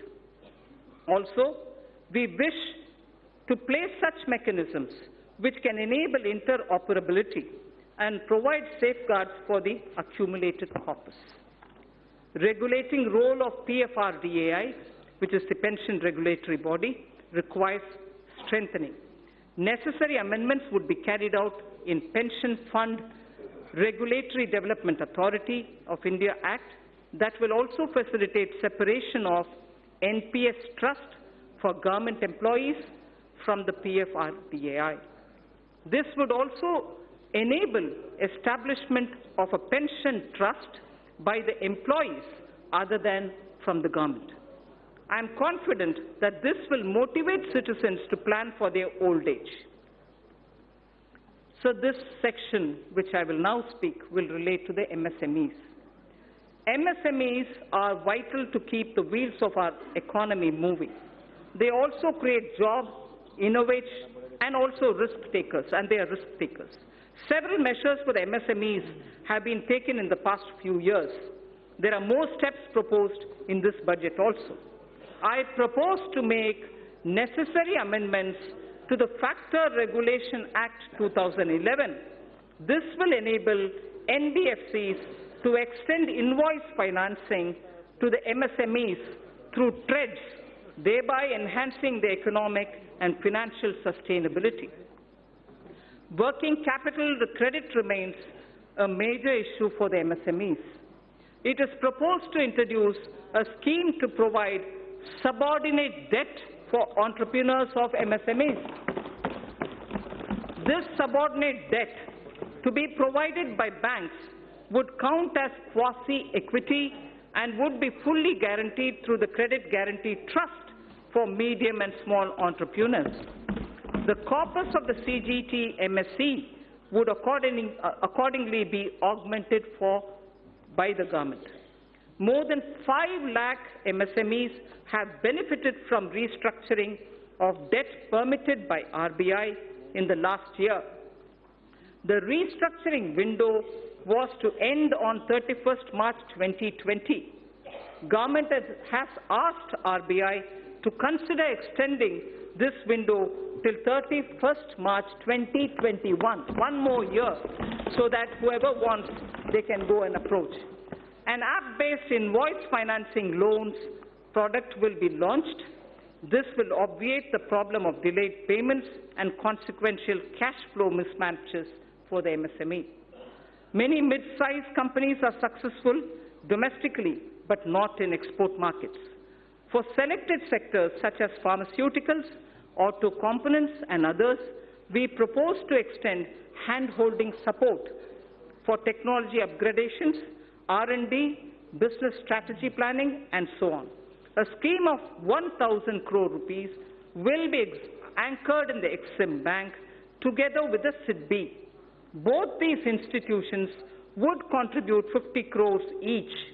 This 100 crore would be achieved towards equity and technical assistance. Debt funding of 900 crores from banks would be made available. Sir, financial markets. I would like to give a few of the major steps and initiatives being taken by the government for the financial markets. Last year in my budget speech, sir, I had mentioned about deepening the bond markets. To achieve the aspirational growth rate, we would require flow of capital in our financial system. A lot of work has been done on this in consultation with the RBI. Honorable Speaker, sir, I am pleased to inform this House of the developments.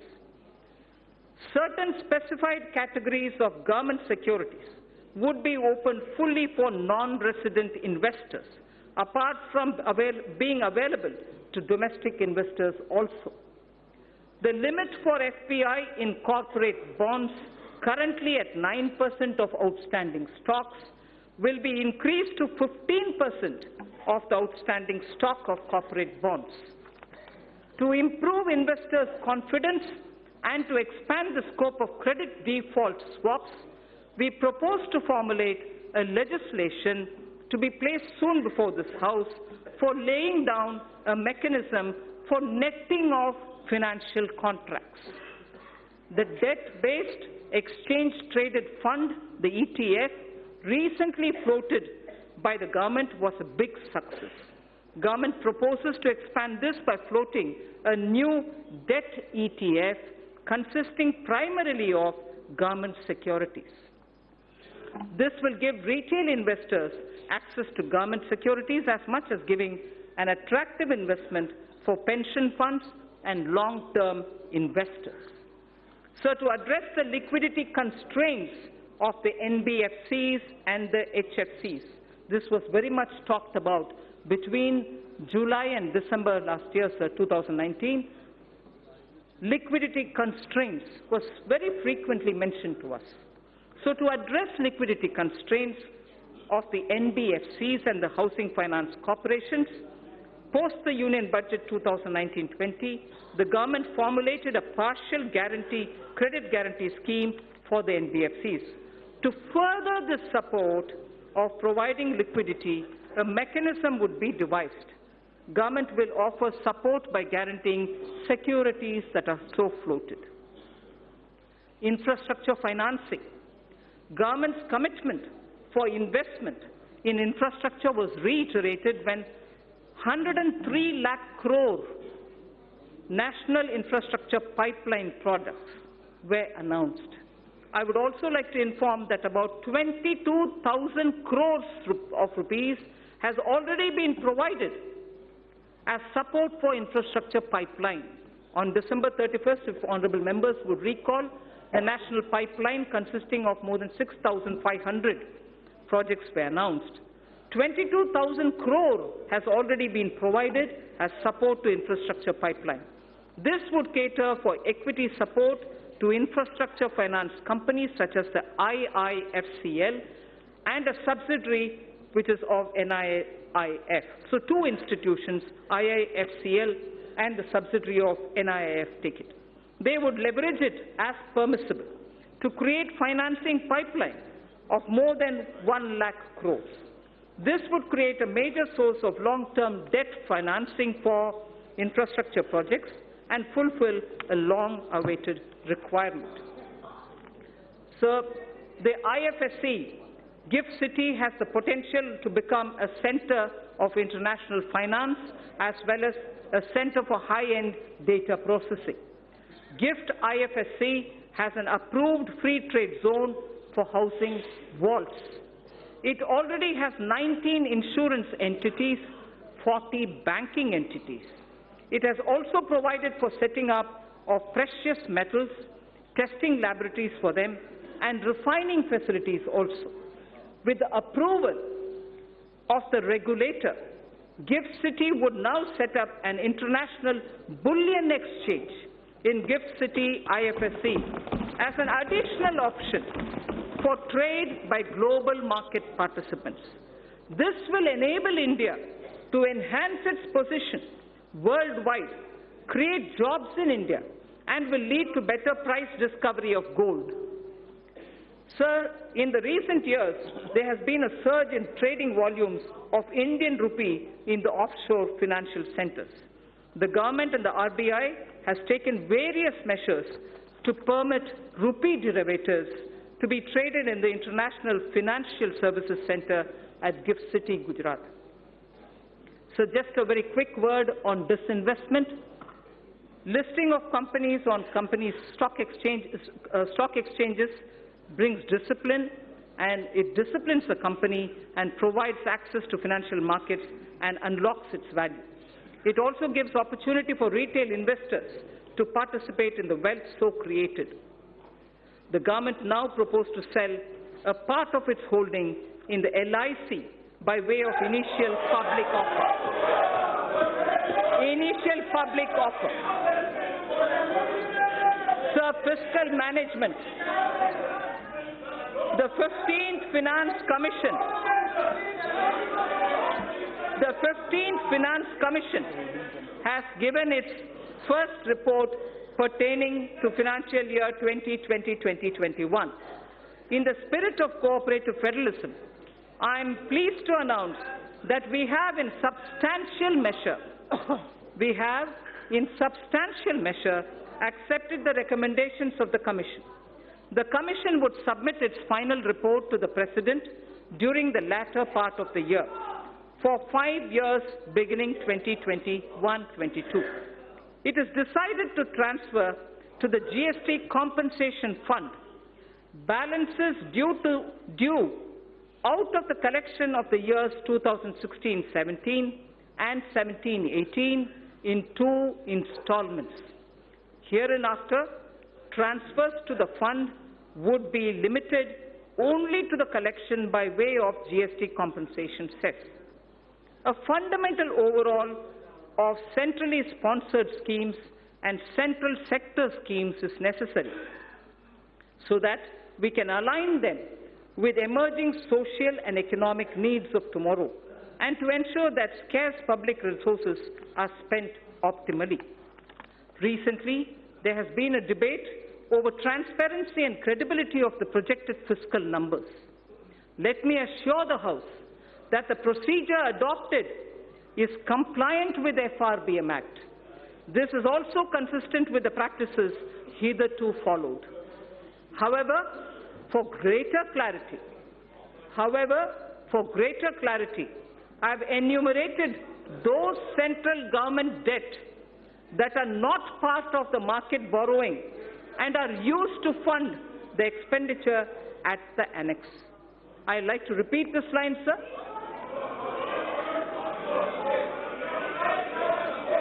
I'd like to repeat this line, sir. For greater clarity, I have enumerated those central government debts that are not part of market borrowing and are used to fund the expenditure at the annex. Servicing of interest and repayment of these debts, servicing of interest and repayment of these debts as hitherto done are done out of Consolidated Fund of India. So now I come to some numbers. Revised estimates of expenditure for the financial year 2019-20 are at a level of 26.99 lakh crores, and the receipts are estimated at 19.32 lakh crores. We have estimated nominal growth of GDP for the year 2020-21 on the basis of trends available at 10%. Accordingly,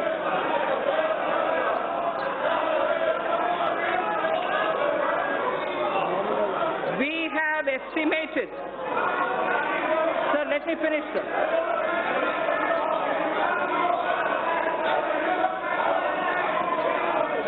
So we have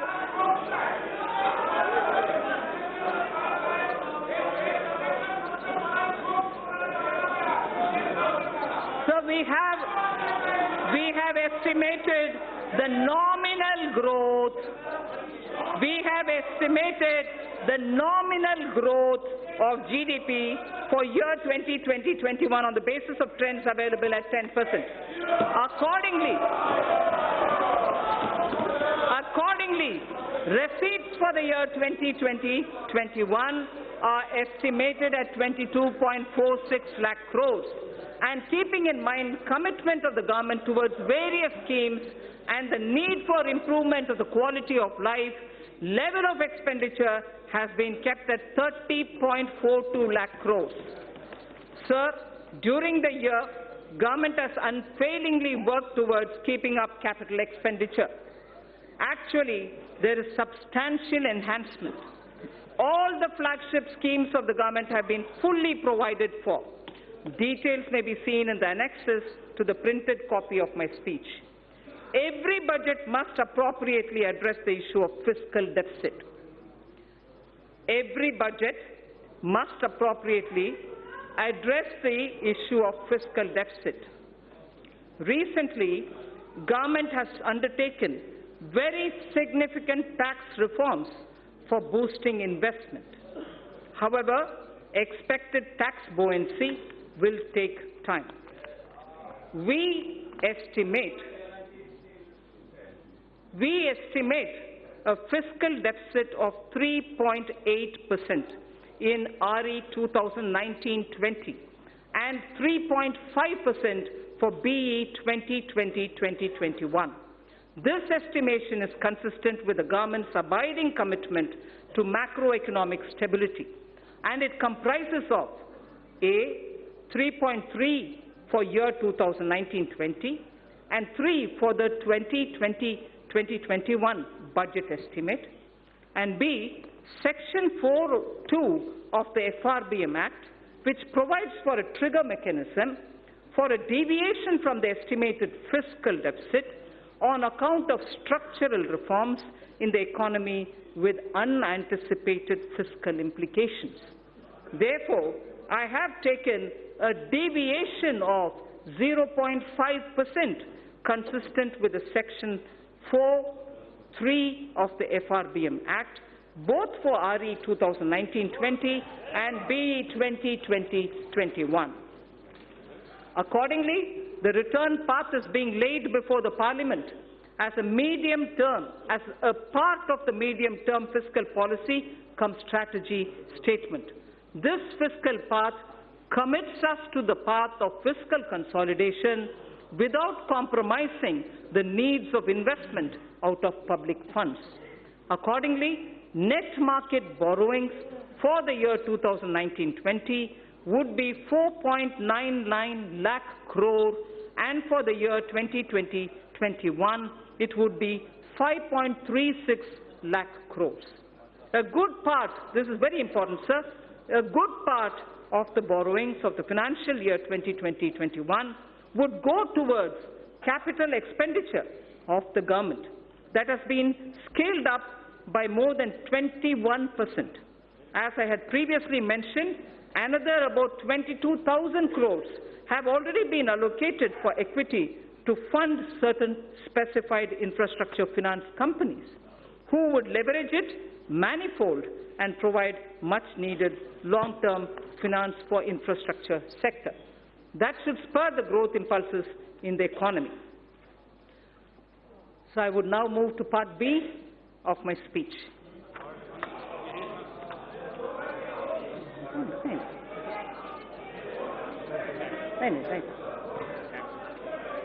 Direct tax.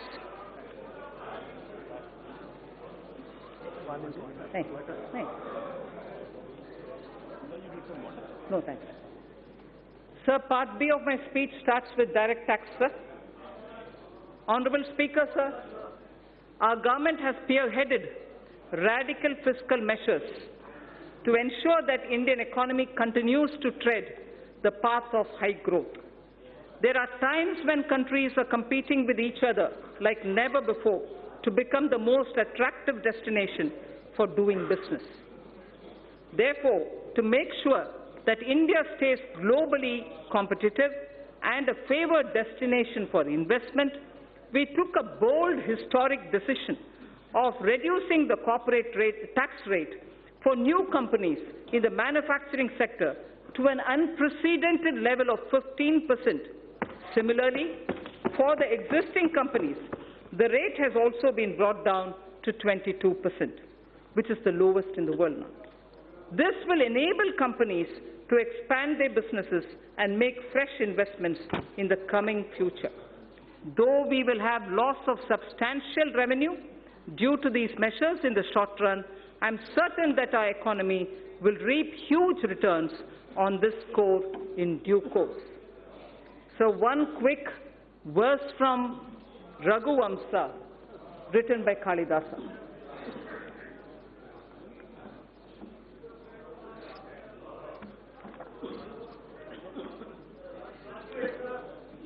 Prajanam eva bhutyartham satabhyo balim agrahit.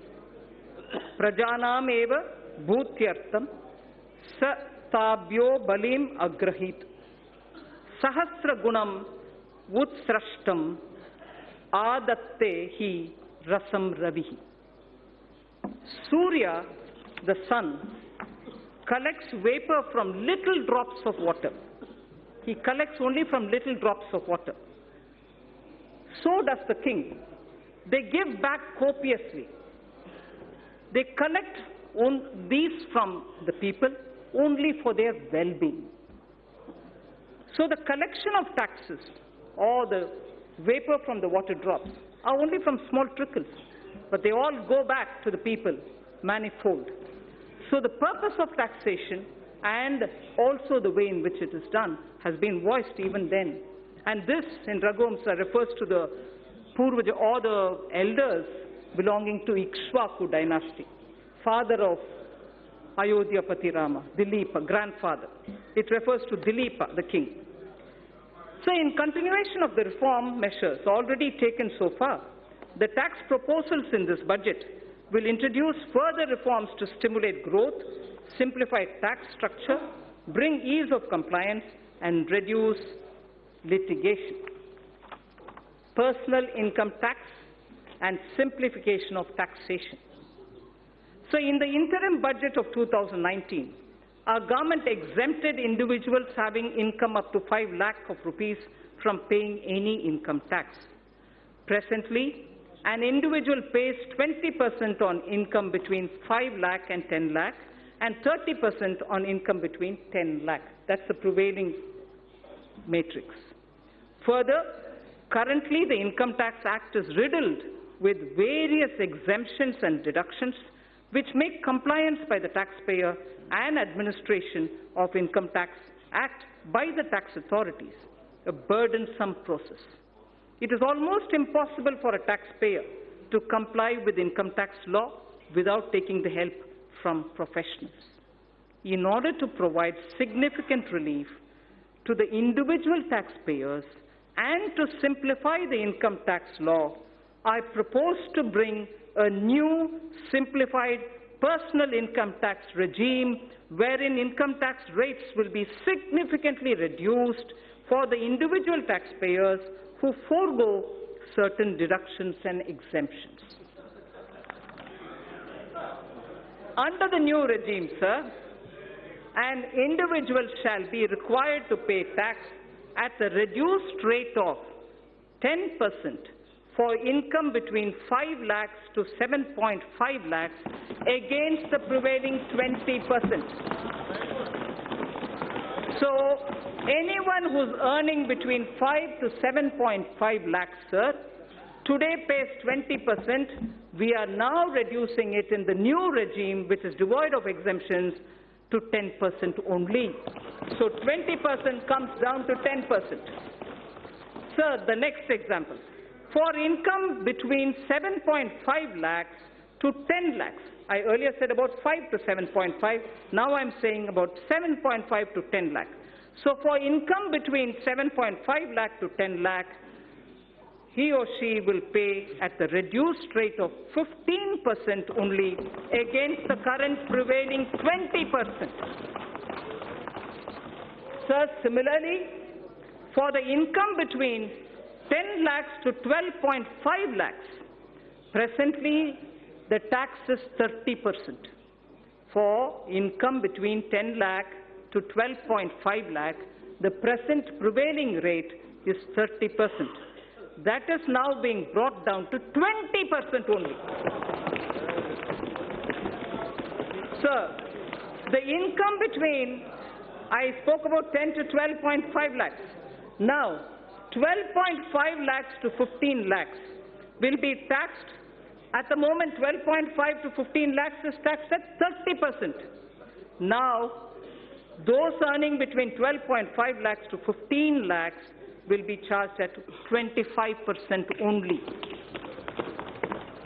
Sir, incomes above 15 lakhs will be continued at 30%, but no exemptions at all. Those earning up to 5 lakhs shall not pay any tax either in the old regime or in the new regime. So the proposed tax structure will provide significant relief to taxpayers and more so to those in the middle class. I just want to very clearly read out 0 to 2.5 lakhs, exempt now, will be exempt in the new scheme also. 2.5 lakhs to 5 lakhs, 5% now will be 5% in the new tax rate. 5 to 7.5 lakhs, 20% now will become 10% in the new rate. 7.5 to 10 lakhs, 20% now will be 15% in the new. 10 to 12.5 lakhs, 30% now will now come to 20%.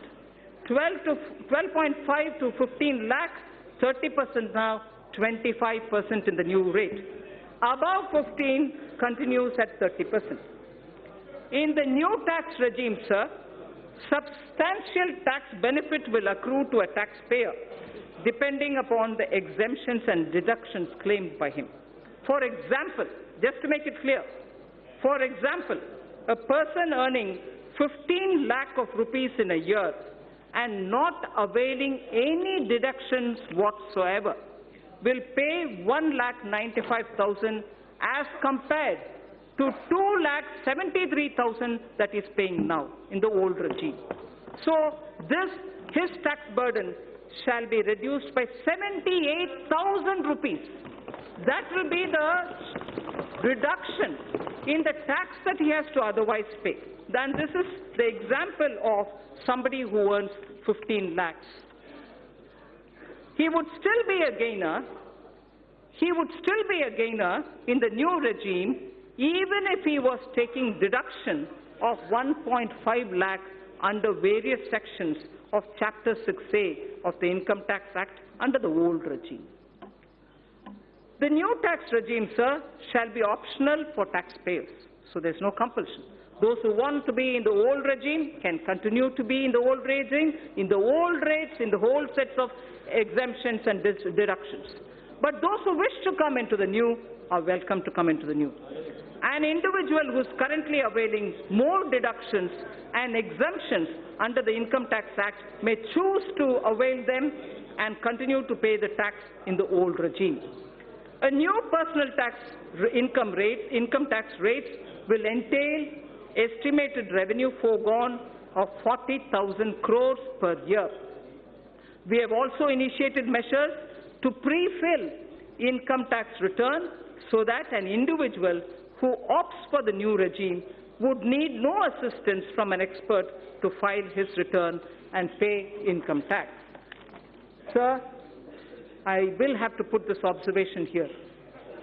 In order to simplify income tax system, I have reviewed all the exemptions and deductions which got incorporated in the income tax legislation over the past several decades. In fact, I have that list with me, sir. I have reviewed all the exemptions and deductions which got incorporated in the income tax legislation over the past several decades. It was surprising to know that currently more than 100 exemptions and deductions of different nature are provided in the Income Tax Act. No wonder the code is like this, the book. I have removed around 70 of them. I have removed around 70 of them in the new simplified regime. We will review and rationalize the remaining exemptions and deductions in the coming years, with a view to further simplifying the tax system and lowering tax rates. Sir, the dividend distribution tax. Currently, companies are required to pay dividend distribution tax on the dividend paid to its shareholders at the rate of 15% plus applicable surcharge and cess, in addition to the tax payable by the company on its profits. It has been argued that the system of levying DDT results in increase in tax burden for investors, and especially those who are liable to pay tax less than the rate of DDT if the dividend income is included in their income. Further, non-availability of credit of DDT to most of the foreign investors in their home country results in reduction of rate of return on equity capital for them. In order to increase the attractiveness of the Indian equity market and to provide relief to a large class of investors, I propose to remove the DDT and adopt the classical system of dividend distribution tax, under which companies would not be required to pay DDT. The dividend shall be taxed only in the hands of the recipients at their applicable rates. Further, in order to remove the cascading effect, I also propose to allow deduction for the dividend received by holding company from its subsidiary. The removal of DDT will lead to estimated annual revenue foregone of 25,000 crores. This is another bold move, sir, which will further make India an attractive destination for investment. Sir, a concessional rate for electricity generation companies. In order to give boost to the manufacturing sector, new provisions were introduced in September 2019, offering a concessional corporate tax rate of 15% to the newly incorporated domestic companies in the manufacturing sector, which start manufacturing by March 31st, 2023, the corporate rate cut which happened in September. In order to attract investment in power sector, I propose to extend the concessional corporate tax rate cut down to 15% to new domestic companies engaged in the generation of electricity as well.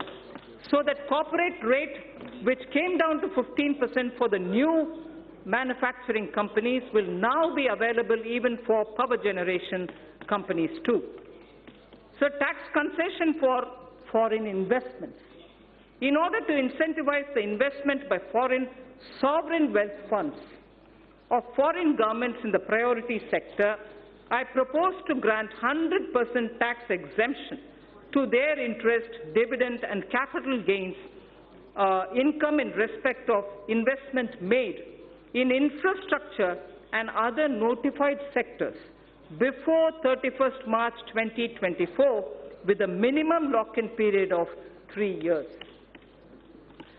Honourable Speaker, sir, in order to make available foreign funds at lower cost, I propose to extend the period of concessional withholding rate of 5% under Section 194LC for interest payment to non-residents in respect of monies borrowed and bonds issued up to 30th June 2023.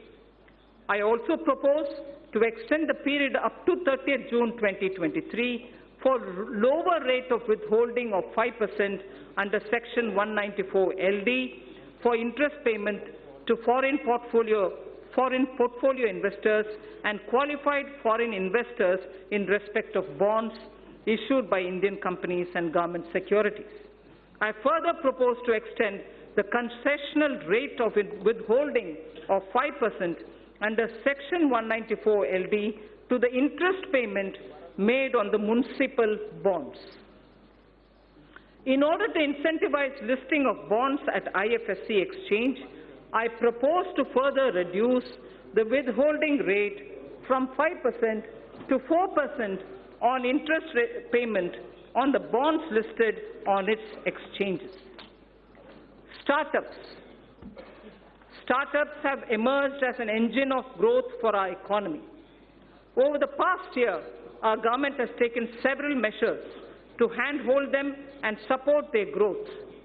During their formative years, startups generally use Employee Stock Option Plan, the ESOP, to attract and retain highly talented employees. ESOP is a significant component of compensation for these employees. Currently, ESOPs are taxable as perquisites at the time of exercise. This leads to cash flow problem for the employees who do not sell the shares immediately and continue to hold the same for long term. In order to give a boost to the startup ecosystem, I propose to ease the burden of taxation on the employees by deferring the tax payment by 5 years or till they leave the company or when they sell their shares, whichever is the earliest. Further, an eligible startup having turnover of up to 25 crores is allowed a deduction of 100% of its profits for 3 consecutive assessment years out of 7 years, if the total turnover does not exceed 25 crore rupees. In order to extend this benefit to larger startups also, I propose to increase the turnover limit from existing 25 crores to 100 crores. Moreover, considering the fact that in the initial years, a startup may not have adequate profit to avail this deduction, I propose to extend the period of eligibility for claim of deduction from the existing 7 years to 10 years. So the corporate rate cut in September has led to a lot of cooperatives who are asking for level playing field. Cooperative societies play an extremely important role in our economy in facilitating access to credit, procurement of inputs, and marketing of products to their members. These cooperatives are currently taxed at the rate of 30% with surcharge and cess.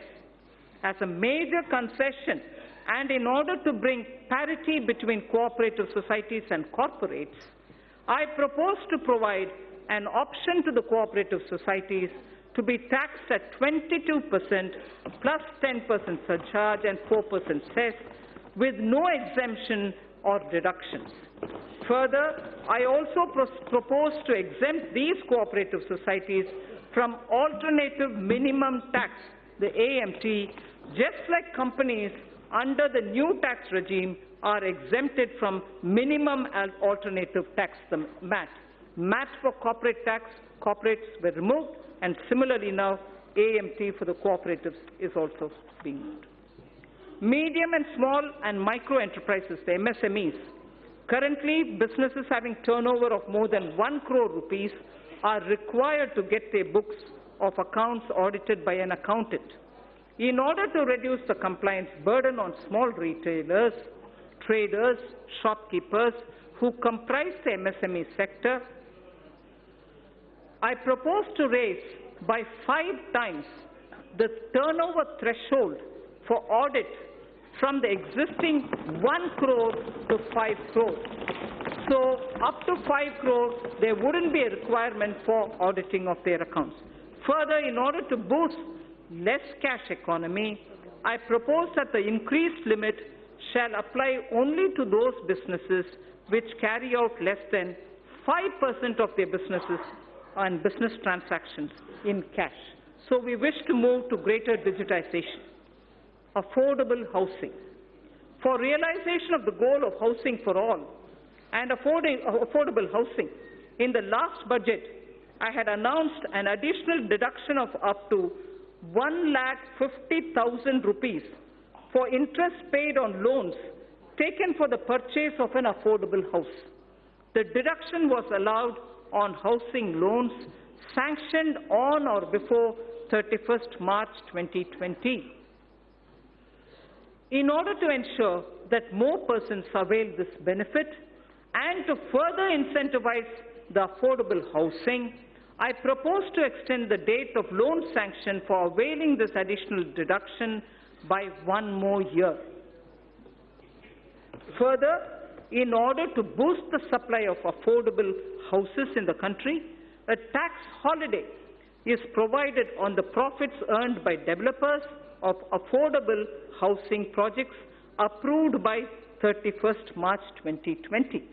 In order to promote the affordable housing projects, I propose to extend the date of approval of affordable housing projects for availing the tax holiday by 1 more year again. I propose to extend the date of approval of affordable housing projects for availing this tax holiday by 1 more year. So next is the concession to real estate transactions. Currently, while taxing income from capital gains, business profits, and other sources in respect of transactions in real estate, if the consideration value is less than the circle rate by more than 5%, the difference is counted as income both in the hands of the purchaser and the seller. In order to minimize hardship in the real estate transaction and provide relief to the sector, I propose to increase the limit from 5% to 10%. Charity institutions. Acknowledging the important role played by the charitable institutions in the society, the income of these institutions is fully exempt from taxation. Further, donations made to these institutions are also allowed as deduction in computing taxable income of the donor. Currently, a taxpayer is required to fill the complete details of the in the donation done in the income tax return for availing deduction. In order to ease the process of claiming deduction for donation, it is proposed to pre-fill the donee's information in taxpayer's return on the basis of information of donations furnished by the donee.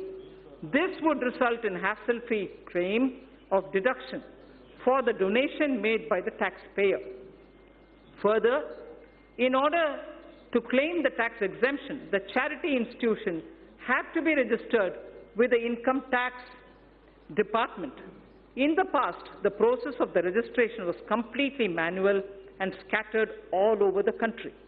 In order to simplify the compliance for the new and existing charity institutions, I propose to make the process of registration completely electronic, under which a unique registration number shall be issued to all new and existing charity institutions. To facilitate the registration of the new charity institution, which is yet to start their charitable activities, I propose to allow them provisional registration of 3 years. Faceless appeals. Our government is committed to bringing in transformational changes so that maximum governance is provided with minimum government. In order to impart greater efficiency transparency, and accountability to the assessment process, a new faceless assessment scheme has already been introduced. Currently, most of the functions of the income tax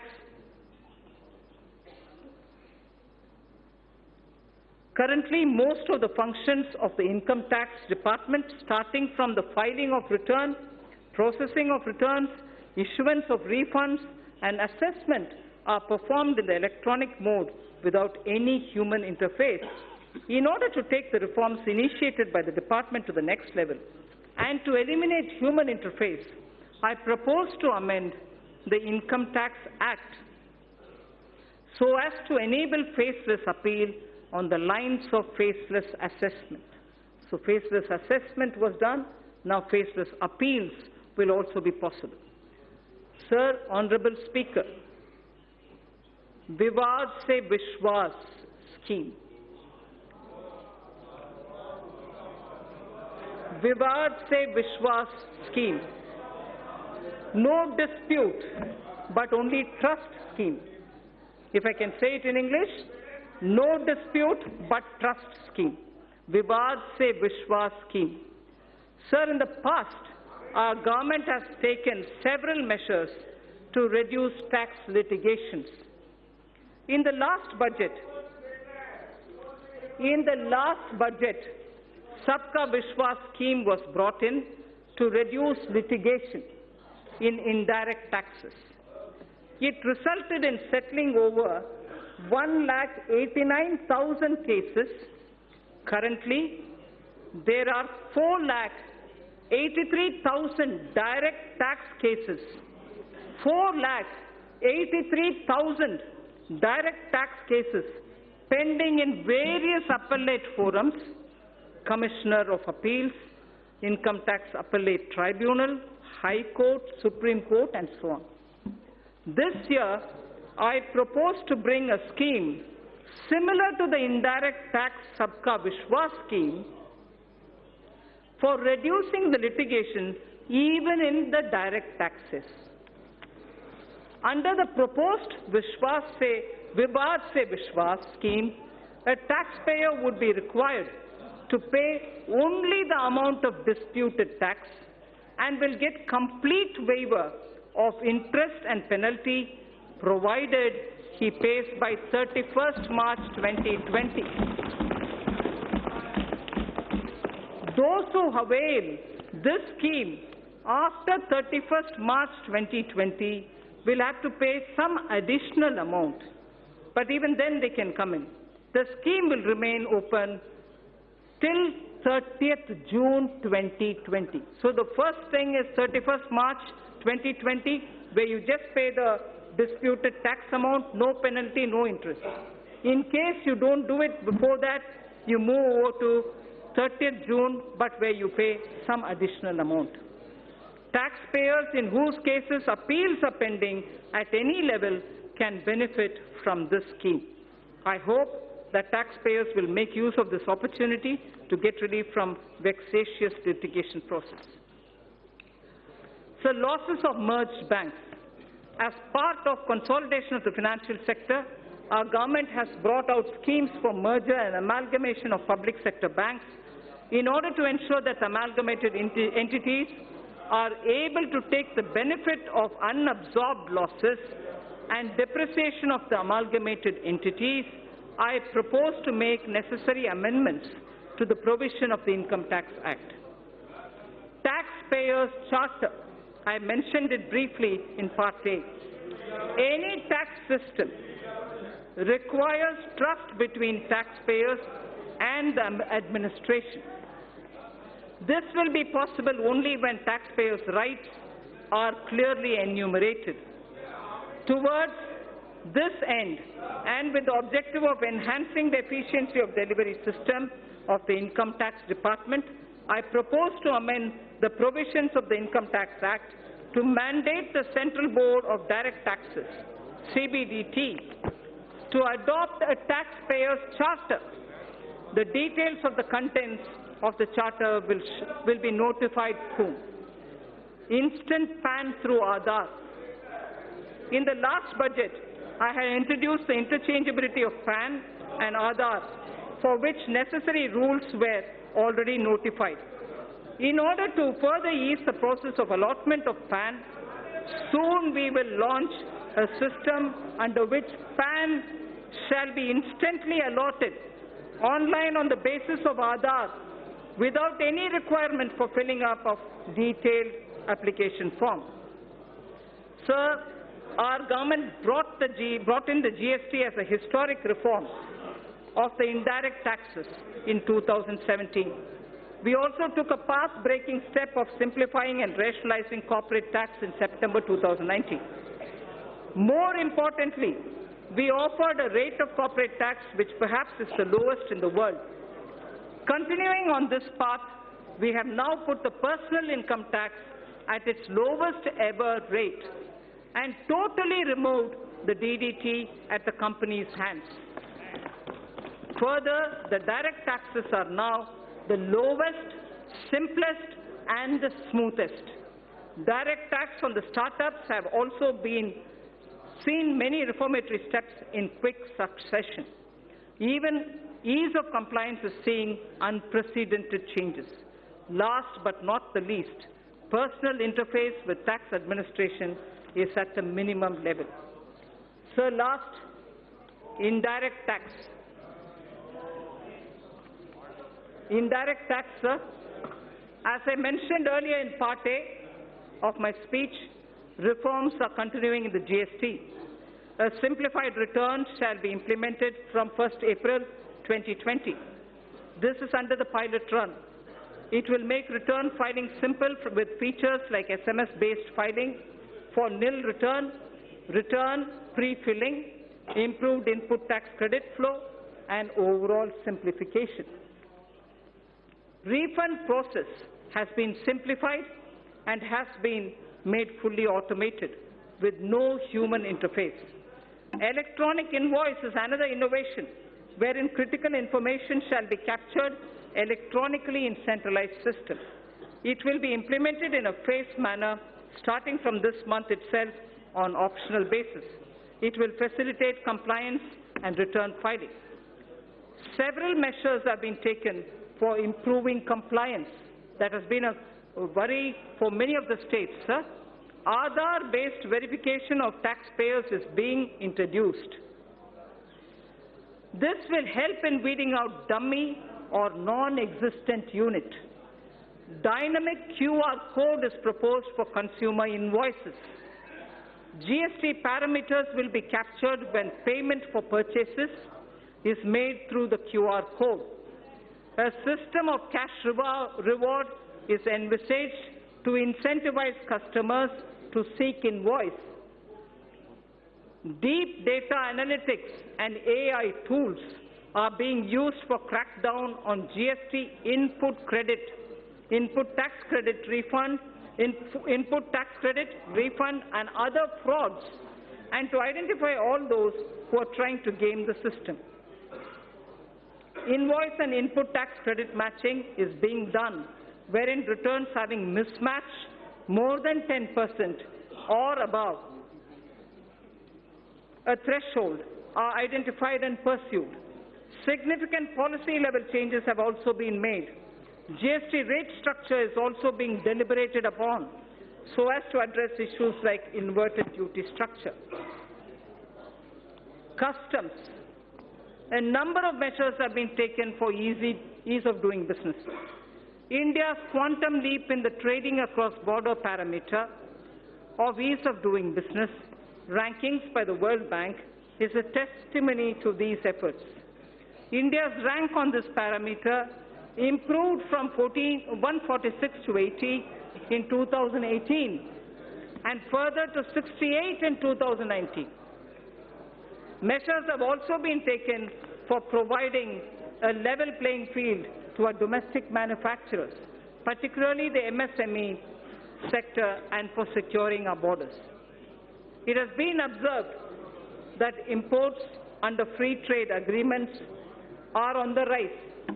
Undue claims of FTA benefits have posed threats to domestic industry. Such imports require stringent checks. In this context, suitable provisions are being incorporated in the Customs Act. In the coming months, we shall review rules of origin requirements, particularly for certain sensitive items, so as to ensure that FTAs are aligned to the conscious direction of our policy.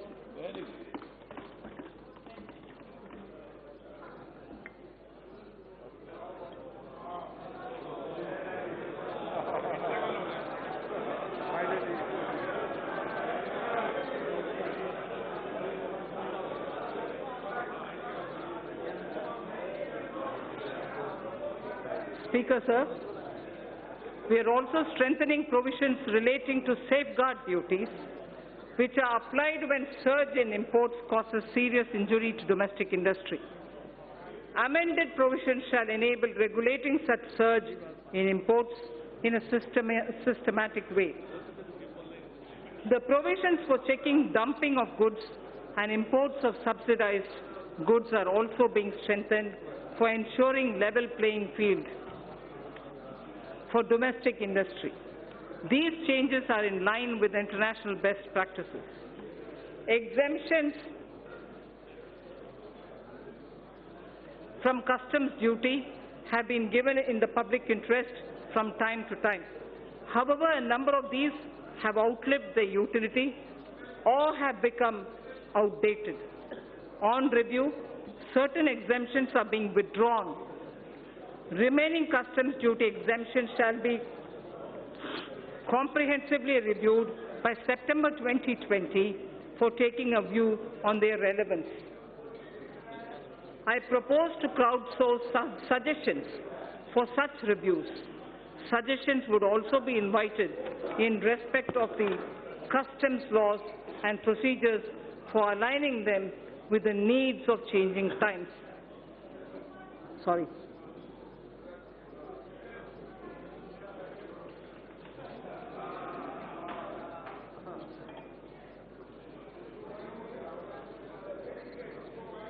Labor-intensive sectors in MSME are critical for employment generation. Cheap and low-quality imports are impediment to our growth.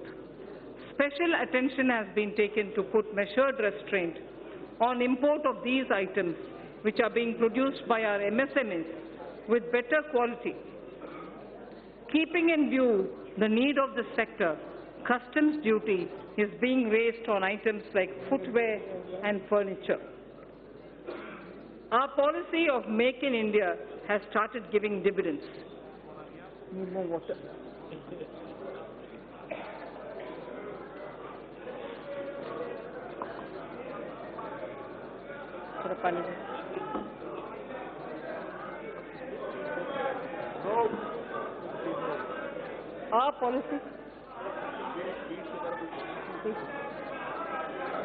Our policy of Make in India has started giving dividends.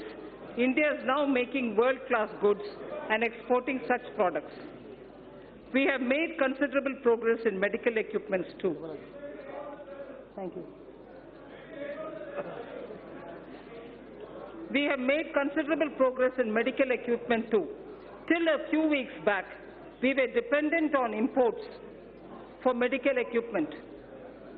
Now, not only we are manufacturing medical equipment, but also exporting them in large quantities. This sector deserves further fillip. Government has also been committed to provide health services to all. Ayushman Bharat has made it possible to achieve the twin objectives of giving impetus to the domestic industry and also to generate resources for health services. I propose to impose a nominal health cess by way of duty of customs on the imports of medical equipment, keeping in view that these goods are now being made significantly in India.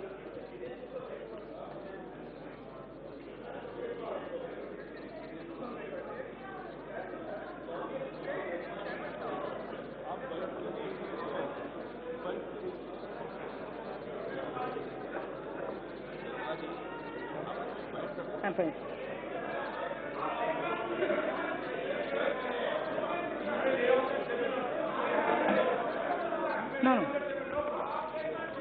There are only 2 more pages.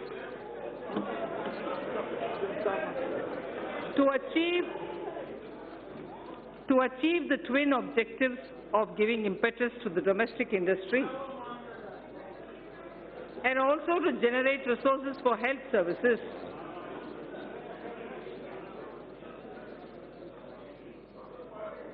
I propose to impose a nominal health cess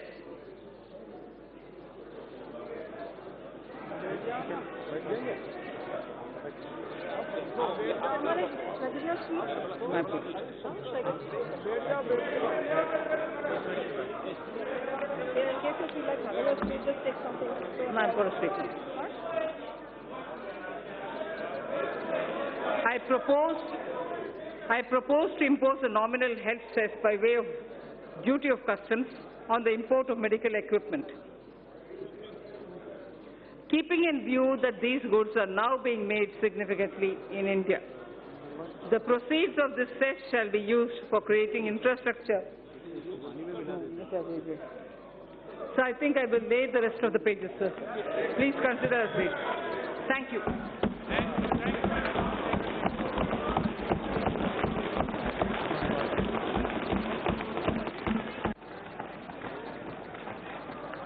माननीय सदस्य please, माननीय सदस्य,